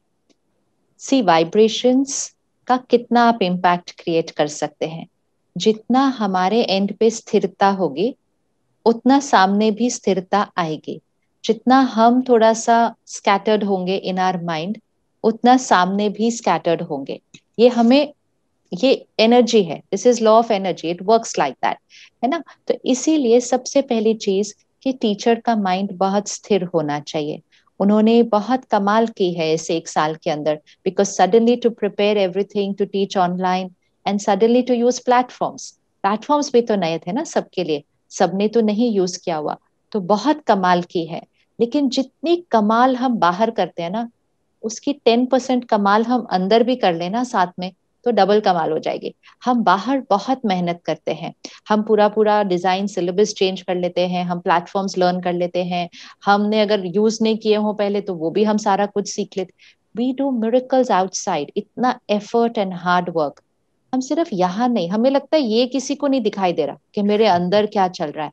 तो हमारे माइंड में चल रहा है ये बहुत मुश्किल है, ये क्या हो गया, ये कैसे हो गया, ये कोई तरीका है, ऐसे कौन पढ़ाएगा, अच्छा कुछ दिन कर सकते हैं, ऐसे थोड़ी साल साल हम ऐसे ही पढ़ाते रहे।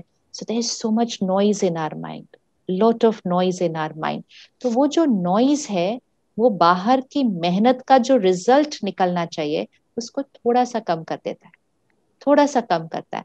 क्योंकि आप, इट्स लाइक खाना, चलो किसी ने हमारे लिए खाना बनाया है ना, अब उसने बहुत मेहनत की, 6 चीजें बना दी आपके लिए खाने के लिए, बहुत मेहनत की, सुबह से रात तक आपके लिए खाना बना रहे थे, ऑफिस से छुट्टी ली एंड फिर आप डिनर पर उनके घर गए, उन्होंने खाना बनाया, बहुत ब्यूटीफुली टेबल भी लेड आउट थी। लेकिन खाना खा के ना आपको इतनी फील नहीं आई वो खाना खाने के बाद, जितना उन्होंने जिस तरह से बनाया, उन्होंने सोचा पता नहीं आपको कितना अच्छा लग जाएगा खाना खा के, बट ऐसा आपको फील आया नहीं ज्यादा। उसका रीजन ये है क्योंकि उन्होंने बाहर बहुत मेहनत की, लेकिन अंदर उन्होंने छुट्टी भी लेनी पड़ गई, आज का मेरा एक दिन गया, अब ये मुझे डबल काम कल करना पड़ेगा, क्या है आजकल 6-6 सब्जियां बनानी पड़ती हैं, कहाँ गए वो दिन जहाँ 2 सब्जियों में काम हो जाता था, और आज वो आई भी नहीं बर्तन करने के लिए। So all that noise of the mind goes into the food. So जो बाहर का एफर्ट होता है ना, उससे पहले ये थोड़ा सा एफर्ट करना पड़ता है कि हमने चूज किया है ये मेहनत करना। अब इसको प्यार से एक्सेप्ट करके इसको वो हाई वाइब्रेशनल एनर्जी देकर करें। आप जो प्रिपेयर कर रहे हैं आप उसको थोड़ा सिंपल कर सकते हैं, अगर आपके लिए बहुत ज्यादा मुश्किल हो रहा है उतना प्रिपेयर करना। अब अगर कोई आपके लिए 6 चीजों की जगह 2 चीजें बनाए सिर्फ, लेकिन वो 2 चीजें बहुत प्यार से बनाए एंड बहुत ही ब्यूटीफुल वाइब्रेशन हो उस खाने में, क्योंकि वो बहुत प्यार से बना रहे हैं, तो आपको खा के एक अलग ही आनंद आने वाला है वो खाने के बाद। So this is something we have to always see कि success is not in all the work that is done outside, a huge part of the success is in who we were inside while we were doing what we were doing outside. तो vibration वो है। तो सिर्फ ये हमें ध्यान रखना है एज एजुकेटर्स कि हम उससे ट्रबल्ड नहीं हो रहे, हम उससे डिस्टर्ब नहीं हो रहे, हम उसको रेजिस्ट नहीं कर रहे इस न्यू मैकेनिज्म को, हम बच्चों को डाउट नहीं कर रहे, हम अंदर एक्सेप्ट कर रहे हैं this is the situation, that's it, and हम शुक्रिया कर रहे हैं, अरे वाह शुक्रिया, कितने सारे टूल्स हैं। सोचो कुछ साल पहले अगर ये हुआ होता और ऐसे कोई टूल्स ना हुए होते तो 2 साल तो बच्चे पढ़ते ही ना। So what, how much gratitude we should have for all these tools, कि कितना शुक्रिया हमें करना चाहिए। तो जब हम ऐसी वाइब्रेशंस क्रिएट करते हैं तो हम एक्सेप्ट करते हैं, और अगर हम नहीं करते हम रेजिस्ट करते हैं, हम मेहनत करते हैं लेकिन रेजिस्टेंस के साथ मेहनत करते हैं। एंड डीप डाउन हम बिलीव करते हैं इससे तो बच्चों का फिर भी नुकसान ही हो रहा है, स्क्रीन टाइम तो बढ़ ही गया। वो बढ़ ही गया ना, बार बार क्यों सोचना है वो वाली बात, बार बार सोच के उसमें रेजिस्टेंस नहीं क्रिएट करनी। So we only have to take care. तो अगर टीचर्स भी हमारे सारे और पेरेंट्स भी हर रोज सुबह 10-15 मिनट भी मेडिटेशन करें, स्पिरिचुअल स्टडी करें, जिससे हमारा पावर ऑफ एक्सेप्टेंस बढ़ता है, पावर ऑफ एक्सेप्टेंस बढ़ता है। और पावर ऑफ एक्सेप्टेंस से माइंड की वाइब्रेशन चेंज होती है, एनर्जी चेंज होती है, आपकी ऑरा में एक हैप्पीनेस आएगी, एक प्योरिटी आएगी, एक क्रिएटिविटी आएगी। वो ऑरा बहुत इंपॉर्टेंट है अभी। एंड अगर कोई आपके सामने ठीक से नहीं भी पढ़ रहा है, आप तब भी अंदर रेजिस्ट नहीं करने वाले, बोले इट्स ओके, आई अंडरस्टैंड, प्यार से उस बच्चे को फिर बुलाएंगे, फिर उसके साथ कुछ अच्छी सी बात करेंगे, नॉट रेजिस्ट। जितना हम रेजिस्ट करते हैं वाइब्रेशन डाउन होती है। तो अपनी वाइब्रेशन पर फोकस करें। हमारी स्थिति रेडिएट होती है, दूसरों की स्थिति पर असर करती है, लेकिन थोड़ा सा मेडिटेशन और स्पिरिचुअल स्टडी का टाइम जरूर अपने लिए डालिए। These are times to start doing it, क्योंकि ये समय हमें मिला है, हम घर पर हैं, हम ट्रैवल नहीं कर रहे, तो उतना ट्रैवल वाला टाइम ही यूज कर लीजिए जो 15 मिनट ट्रैवल करना होता था। And you will start seeing a shift in your own self, and that shift will translate to everybody else. उसका असर बच्चों पर पड़ेगा ही। जी, जब आप ये कह रहे हैं तो ये समझ में आता है कि हाँ, मैं अगर यहाँ से स्टेबल हूँ तो शायद मेरी वाइब्रेशनल एनर्जी जब मैं क्लास कराऊंगा या जब मैं लेक्चर दूंगा, जब मैं शुरुआत करूंगा कुछ चीज़ डिलीवर करने के लिए, तो बच्चों तक पहुँचेगा। और इसके लिए मैं यहाँ से अपने से ये शुरुआत करूँ, और अगर वो करता हूँ तो वो असर होता है। और मैं समझता हूँ हम सब लोग ये चीज़ कर सकते हैं एज एजुकेटर्स। हमारे पास एक, जैसे हम रोज मुरली स्टडी करते हैं ना सेंटर्स पे, परमात्मा के महावाक्य, उसमें एक वाक्य बहुत पावरफुल है जो भी ऑलवेज रिमेम्बर। तो उसमें परमात्मा कहते हैं जो आप बनाते हो, मतलब जो भी आप करते हो, जो आप बनाते हो वो सोना है, हाँ, लेकिन जो आपकी स्थिति है वो सोने के ऊपर हीरा है, और वो हीरा ही सबको आकर्षित करेगा। तो जो बना रहे हो वो सिर्फ गोल्ड है, बट आपकी वाइब्रेशन जो स्थिति है वो डायमंड है, और वो डायमंड सबको अट्रैक्ट करती है। तो वो डायमंड पर फोकस करना बहुत बहुत बहुत इम्पोर्टेंट है। और जितना हम अपने इस स्थिति के हीरे पर फोकस करेंगे, उतना हमें उसका बेनिफिट दिखेगा। तो हम बच्चों को भी उस पर फोकस करना सिखा सकते हैं, क्योंकि जो हमारा एक्सपीरियंस होगा फिर ही तो हम उनको सिखा सकते हैं। हम हो सकता है हर सेशन के स्टार्टिंग में, जैसे हम ब्रह्मा कुमारीज में करते हैं, हर सेशन का स्टार्टिंग और हर सेशन का एंडिंग हम एटलीस्ट 1 मिनट साइलेंस से करते हैं या 2 मिनट्स मेडिटेशन से करते हैं। उससे जो स्कैटर्ड माइंड भी होता है वो थोड़ा सा सॉर्टेड होके सेंटर्ड हो जाता है। तो वो भी अगर टीचर्स एक्सपेरिमेंट करके देखें, लेकिन उसके लिए उनकी अपनी कन्विक्शन चाहिए, वो कन्विक्शन ऑफ एक्सपीरियंस चाहिए, तो वो भी करके देख सकते हैं। जब आपने ये साइलेंस वर्ड कहा तो मेरे को अचानक याद आया, जब मैं स्कूल में पढ़ता था तो हमारे एक साइंस के टीचर थे।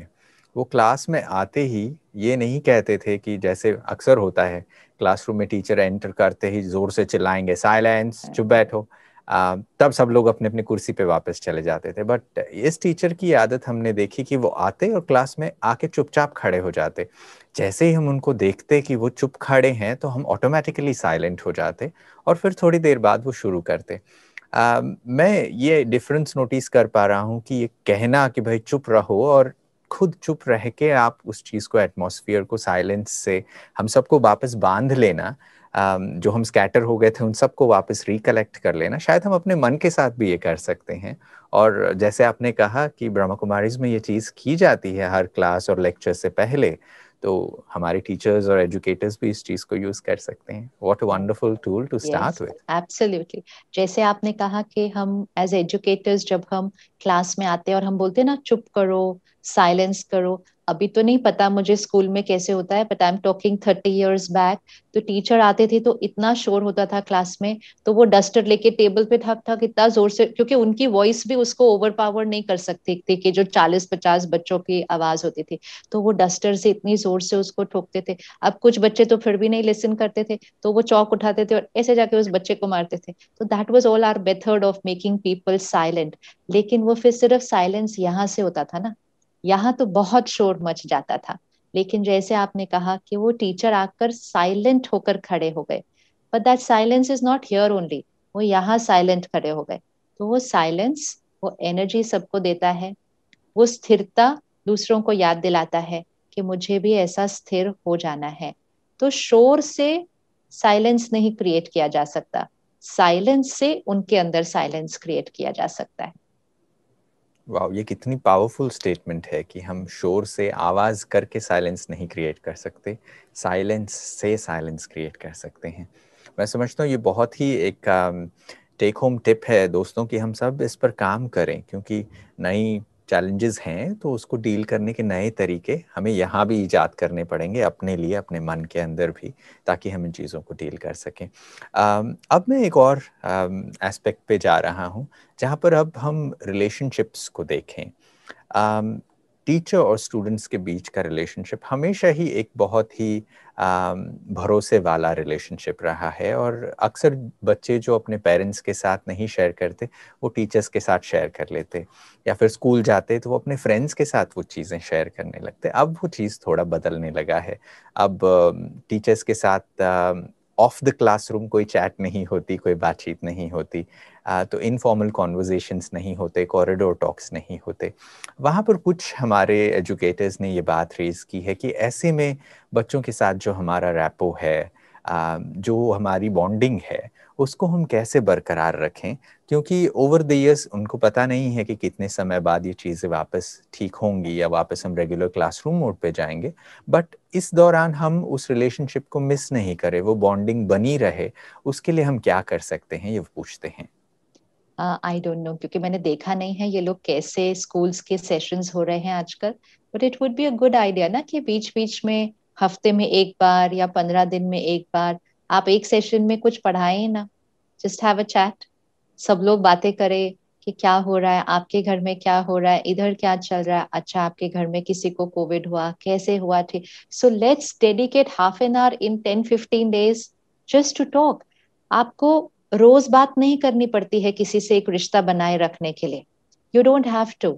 अगर आप 15-20 दिन में भी एक बार सिर्फ एक इनफॉर्मल कनेक्ट करते हैं एंड यू से आज हम सब्जेक्ट नहीं पढ़ रहे, दैट्स इट, लेकिन उस दिन आपकी स्ट्रेंथनिंग वो इतनी अच्छी हो जाएगी कि नेक्स्ट डे वो सिलेबस और जल्दी में कवर हो जाएगा आराम से, एंड सबकी एनर्जी भी चेंज हो जाती है। बिकॉज इट्स नॉट जस्ट के बच्चे टीचर से बात करें, बच्चे सारे इकट्ठे भी तो मिल रहे हैं ना फिर उस तरह से, इट बिकम्स, बिकॉज ये तो बेनिफिट है इन प्लेटफॉर्म्स का कि एटलीस्ट यू फील कि हाँ आपने सबको देखा, आप सबसे मिले, सबसे आपने बात की, तो it's the next best no to meeting a person in a physical वे।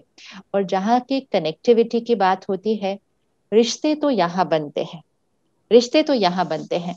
अगर हम चाहें तो एक ही कमरे में बैठकर हम एक दूसरे से बहुत दूर हो सकते हैं, क्योंकि हम मन में कनेक्ट ही नहीं हो रहे एक दूसरे के साथ। एंड अगर हम चाहें तो दो अलग अलग देशों में रहकर बहुत क्लोज कनेक्टेड हो सकते हैं। तो रिश्ता जो है वो फिजिकल मीटिंग पर डिपेंडेंट नहीं होता है, वो तो हमारी एक दूसरे के प्रति रिस्पेक्ट, एक दूसरे के प्रति ट्रस्ट।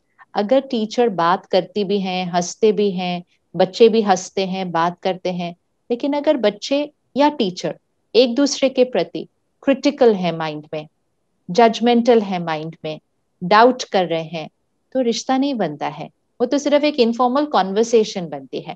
कॉन्वर्सेशन एंड रिलेशनशिप दोनों चीजों में तो बहुत फर्क हो जाता है। वो तो हाँ चलो हमने बातें कर ली, रिश्ता, रिश्ता एक स्ट्रॉन्ग चीज होती है जहां देयर इज अनकंडीशनल ट्रस्ट, के मतलब ये कुछ मेरे लिए गलत बोल ही नहीं सकते, सोच ही नहीं सकते, तो वो हमें क्रिएट करना है। तो इसलिए जितना हम मेडिटेशन करके अपने माइंड को साफ रखते हैं, हमारा पावर ऑफ एक्सेप्टेंस बढ़ता है, उतना हमारे जो थॉट्स होते हैं ना किसी के लिए, वो साफ होने लग जाते हैं, pure thoughts, pure thoughts. So which means हम वो नहीं सोचेंगे जो वो हैं। मतलब अगर कोई आपका स्टूडेंट थोड़ा सा मिसचीवियस भी है, कुछ गलतियां भी करता है, कोई आपका स्टूडेंट झूठ भी बोल रहा है, कोई कुछ भी करता है, संस्कार है।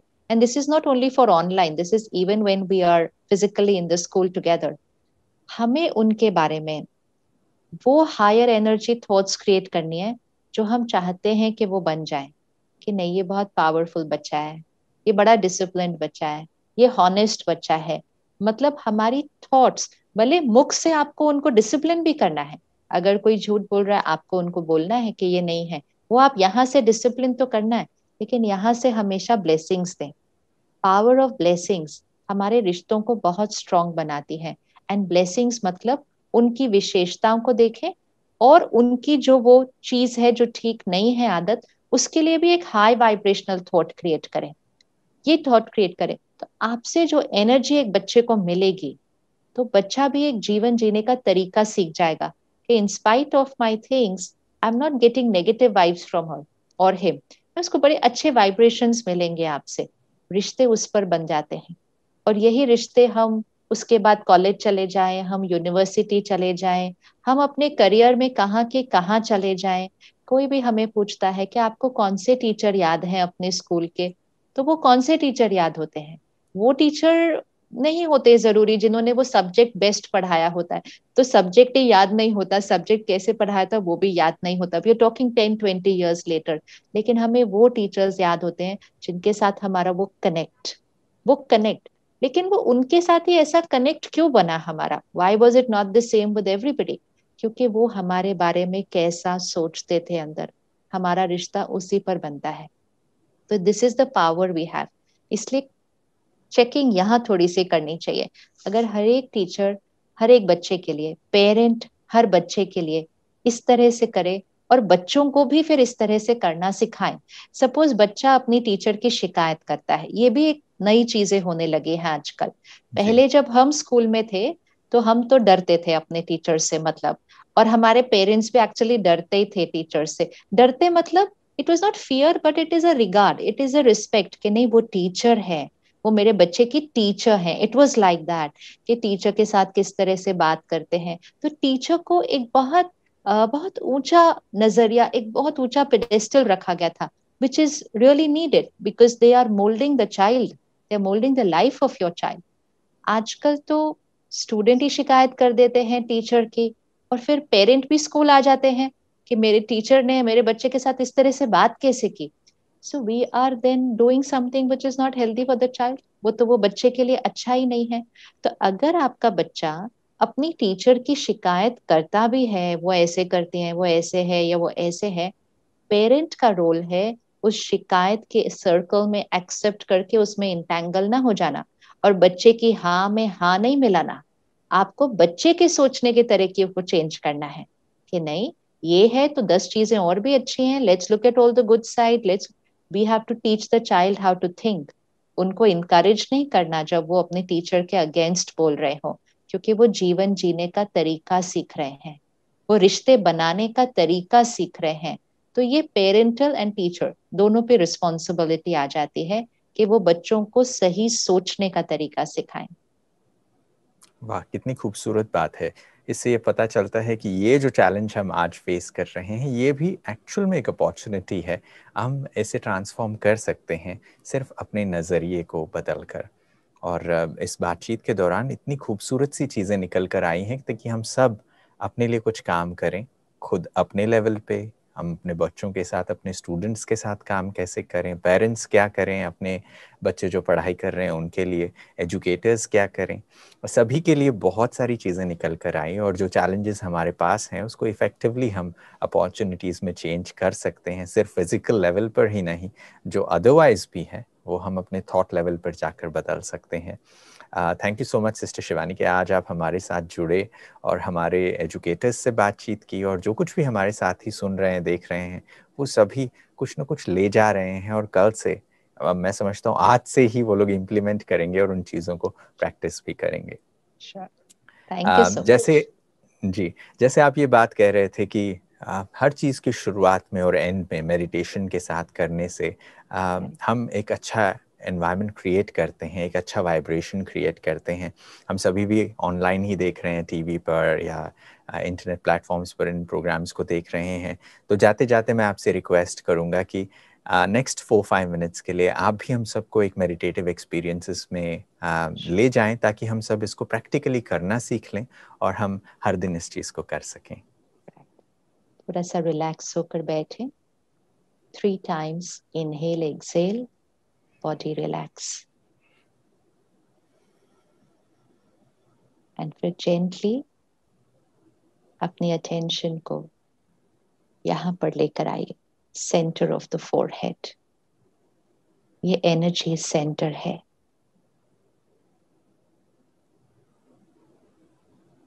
और वहां पर बहुत धीरे से विजुअलाइज कीजिए एक पॉइंट ऑफ लाइट, जैसे एक सितारा, अ स्टार।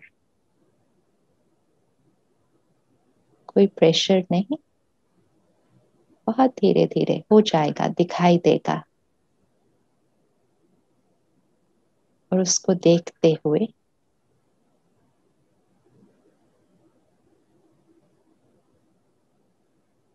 जेंटली हम ये थॉट्स क्रिएट करेंगे। आप सुनते सुनते इनको अंदर रिपीट कर सकते हैं स्लोली, और इसको विजुअलाइज भी कीजिए।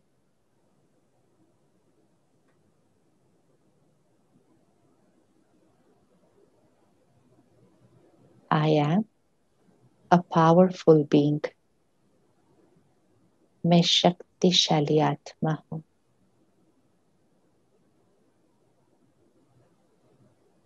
फील कीजिए इस एनर्जी को। I am a powerful being. शक्तिशाली। जीवन की हर सीन बस एक सीन है। मैं शक्तिशाली हूं। हर सीन, हर सिचुएशन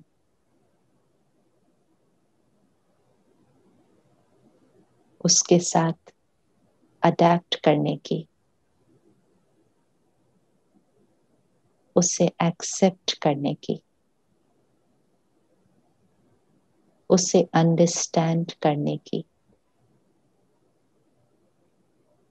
और उसमें सॉल्यूशन ढूंढने की शक्ति मेरे अंदर भरपूर है। It's my nature. हर सीन जो आई है इसमें मेरा कल्याण है। ये सीन मेरे बेनिफिट के लिए है।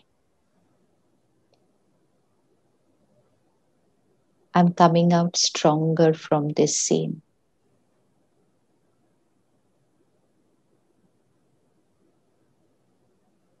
मैं इस सीन को पूरी तरह से एक्सेप्ट करती हूँ।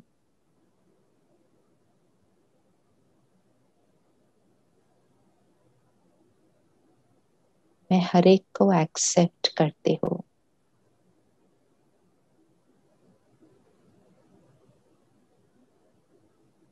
मेरा मन शांत और स्थिर है।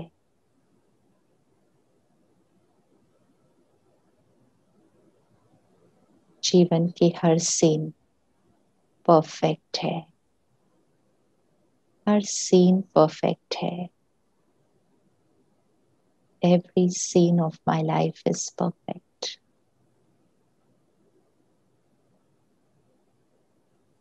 Om Shanti.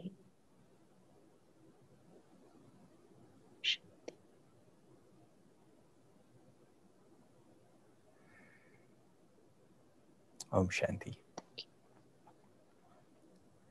Thank you so much sister Shivani हमारे साथ जुड़ने के लिए और हमारे सभी दोस्तों से बातचीत करने के लिए जिन्होंने इस कॉन्वर्सेशन में उनके प्रश्नों के उत्तर भी मिले हैं, ऐसी मैं आशा करता हूँ। आप जुड़े, इसके लिए आपका बहुत बहुत धन्यवाद। नमस्कार। बहुत बहुत धन्यवाद आदरणीय शिवानी बहन जी का। आप हमको बहुत ही सुंदर यात्रा पर लेकर गए। अंतर जगत की ऐसी यात्रा जहाँ शांति की अनुभूति करना बहुत सहज और स्वाभाविक हो जाता है।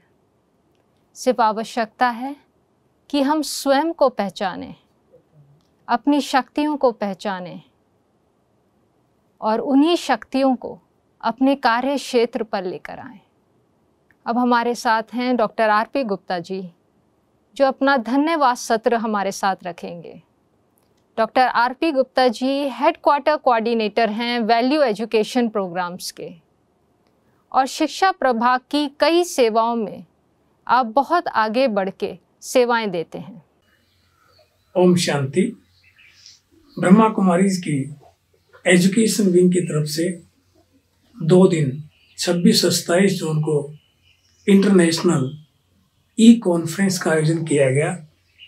इस कॉन्फ्रेंस का मुख्य थीम था holistic education for excellence in life. इसको 4 विषयों में बांटा गया और 4 ही टॉक शो का आयोजन किया गया जो अपने आप में यूनिक थे। इसमें न केवल देश के बल्कि विदेश के शिक्षाविदों और एमिनेंट स्कॉलर्स ने भाग लिया। हम सबसे पहले परमपिता परमात्मा का धन्यवाद करते हैं जिनकी प्रेरणा से यह कॉन्फ्रेंस निर्विघ्न संपन्न हुई। ऑनरेबल श्रीमती अनुसुईया, गवर्नर छत्तीसगढ़, आप बहुत ही निर्माणचित हैं। हम आपका भी बहुत बहुत धन्यवाद करते हैं। हमारे एक शॉर्ट नोटिस पर आपने हमारा निमंत्रण स्वीकार किया। ऑनरेबल श्री विश्व भूषण हरिचंदन, गवर्नर आंध्र प्रदेश, आप भी बहुत ही निर्माणचित हैं, सरल स्वभाव है। हम आपका भी तहे दिल से शुक्रिया अदा करते हैं कि आपने भी अपना संबोधन दिया। Professor DP Singh, chairman UGC, हम आपका भी बहुत बहुत धन्यवाद करते हैं। हम धन्यवाद करते हैं परम आदरणीय राजयोगी बीके मृत्युंजय भाई जी का, जो न केवल एजुकेशन विंग के चेयरमैन हैं बल्कि ब्रह्मा कुमारीज के भी एग्जीक्यूटिव सेक्रेटरी हैं। आप न केवल खुद उमंग उत्साह में रहते हैं बल्कि दूसरों को भी उमंग उत्साह दिलवाते रहते हैं। बहुत सारी विशेषताएं आपके अंदर हैं, लेकिन जो 3 विशेषताएं विशेष रूप से मैंने आपके अंदर देखी, dedication, devotion and firm determination. इस एजुकेशन कॉन्फ्रेंस को सफल बनाने में और उसका आयोजन करने में आपका बहुत बड़ा योगदान रहा है। हम आपका भी बहुत बहुत धन्यवाद करते हैं। हमारे मोटिवेशनल स्पीकर राजयोगिनी बीके शिवानी दीदी एवं बीके ईवी ग्रीस भाई, आपका भी हम तहे दिल से शुक्रिया अदा करते हैं। आपके वक्तव्य ने सभी का दिल जीत लिया। विदेश के भाई बहनों ने भी इस कॉन्फ्रेंस में पार्टिसिपेट किया, जिनमें से कुछ का मैं नाम लेना चाहूँगा। राजयोगिनी जयंती बहन, राजयोगिनी सुदेश दीदी, राजयोगिनी संतोष बहन, सिस्टर अरेना, सिस्टर जैना, सिस्टर गोपी एवं ब्रदर चार्ली, आप सभी का हम तहे दिल से शुक्रिया अदा करते हैं, धन्यवाद करते हैं, अभिनंदन करते हैं। माउंट आबू से राजयोगिनी सीलू दीदी, राजयोगिनी उषा दीदी एवं सुमन बहन, आपने भी अपने विचार इसमें रखे और टॉक शो के माध्यम से समस्या का समाधान किया। आपका भी हम तहे दिल से शुक्रिया अदा करते हैं। इसमें अगर हम शिविका बहन, सुप्रिया बहन, बुरहान भाई, गौरव भाई और चुनेश भाई का शुक्रिया अदा ना करें तो ये नाइंसाफी होगी, क्योंकि आप सभी ने इस कॉन्फ्रेंस को सफल बनाने में जी जान लगा दी, दिन रात एक कर दी, तो हम आपका भी बहुत बहुत धन्यवाद करते हैं। इसके साथ साथ बहुत सारे भाई प्रत्यक्ष और परोक्ष रूप से इस कॉन्फ्रेंस को सफल बनाने में लगे हुए हैं। हम उन सभी का भी जिन्होंने प्रत्यक्ष या परोक्ष रूप से इसमें सहयोग दिया है, उन सब का भी बहुत बहुत धन्यवाद। ओम शांति। डॉक्टर आरपी गुप्ता जी का बहुत बहुत धन्यवाद, और आप सभी दर्शकों का भी दिल से बहुत बहुत धन्यवाद जो ये पिछले 2 दिन हमारे साथ जुड़े रहे। हम आशा करते हैं कि इस 2 दिवसीय कॉन्फ्रेंस में आपको विभिन्न टॉपिक्स पर चिंतन करने का मौका मिला होगा, उसकी गहराई में जाने का मौका मिला होगा। और अगर इस कॉन्फ्रेंस की सफलता को देखें तो ये तभी है जब आप सभी अपने जीवन में कुछ परिवर्तन लेके आते हैं। जो सुंदर बातें, जो सुंदर विचार आपने सुने हैं, वो ना सिर्फ आप अपने जीवन में लेके आते हैं, बल्कि दूसरों के जीवन को भी सुंदर बनाते हैं। और आशा करते हैं कि ये यात्रा आगे भी चलती रहेगी। इसी यात्रा को आगे बढ़ाते हुए 1 से 7 जुलाई तक हम आपके साथ ला रहे हैं सेल्फ एम्पावरमेंट सेशन, जिसका टाइटल है राजयोगा एज अ लाइफस्टाइल। 1 से 7 जुलाई 2021 तक ये कार्यक्रम 6 बजे से शाम के 7 बजे तक रहेगा। जो भी ये कार्यक्रम अटेंड करना चाहते हैं वो हमको व्हाट्सएप कर सकते हैं 7597545115, या हमको आप ईमेल भी कर सकते हैं educationwing@bkivv.org। ओम शांति, धन्यवाद, stay safe and stay healthy.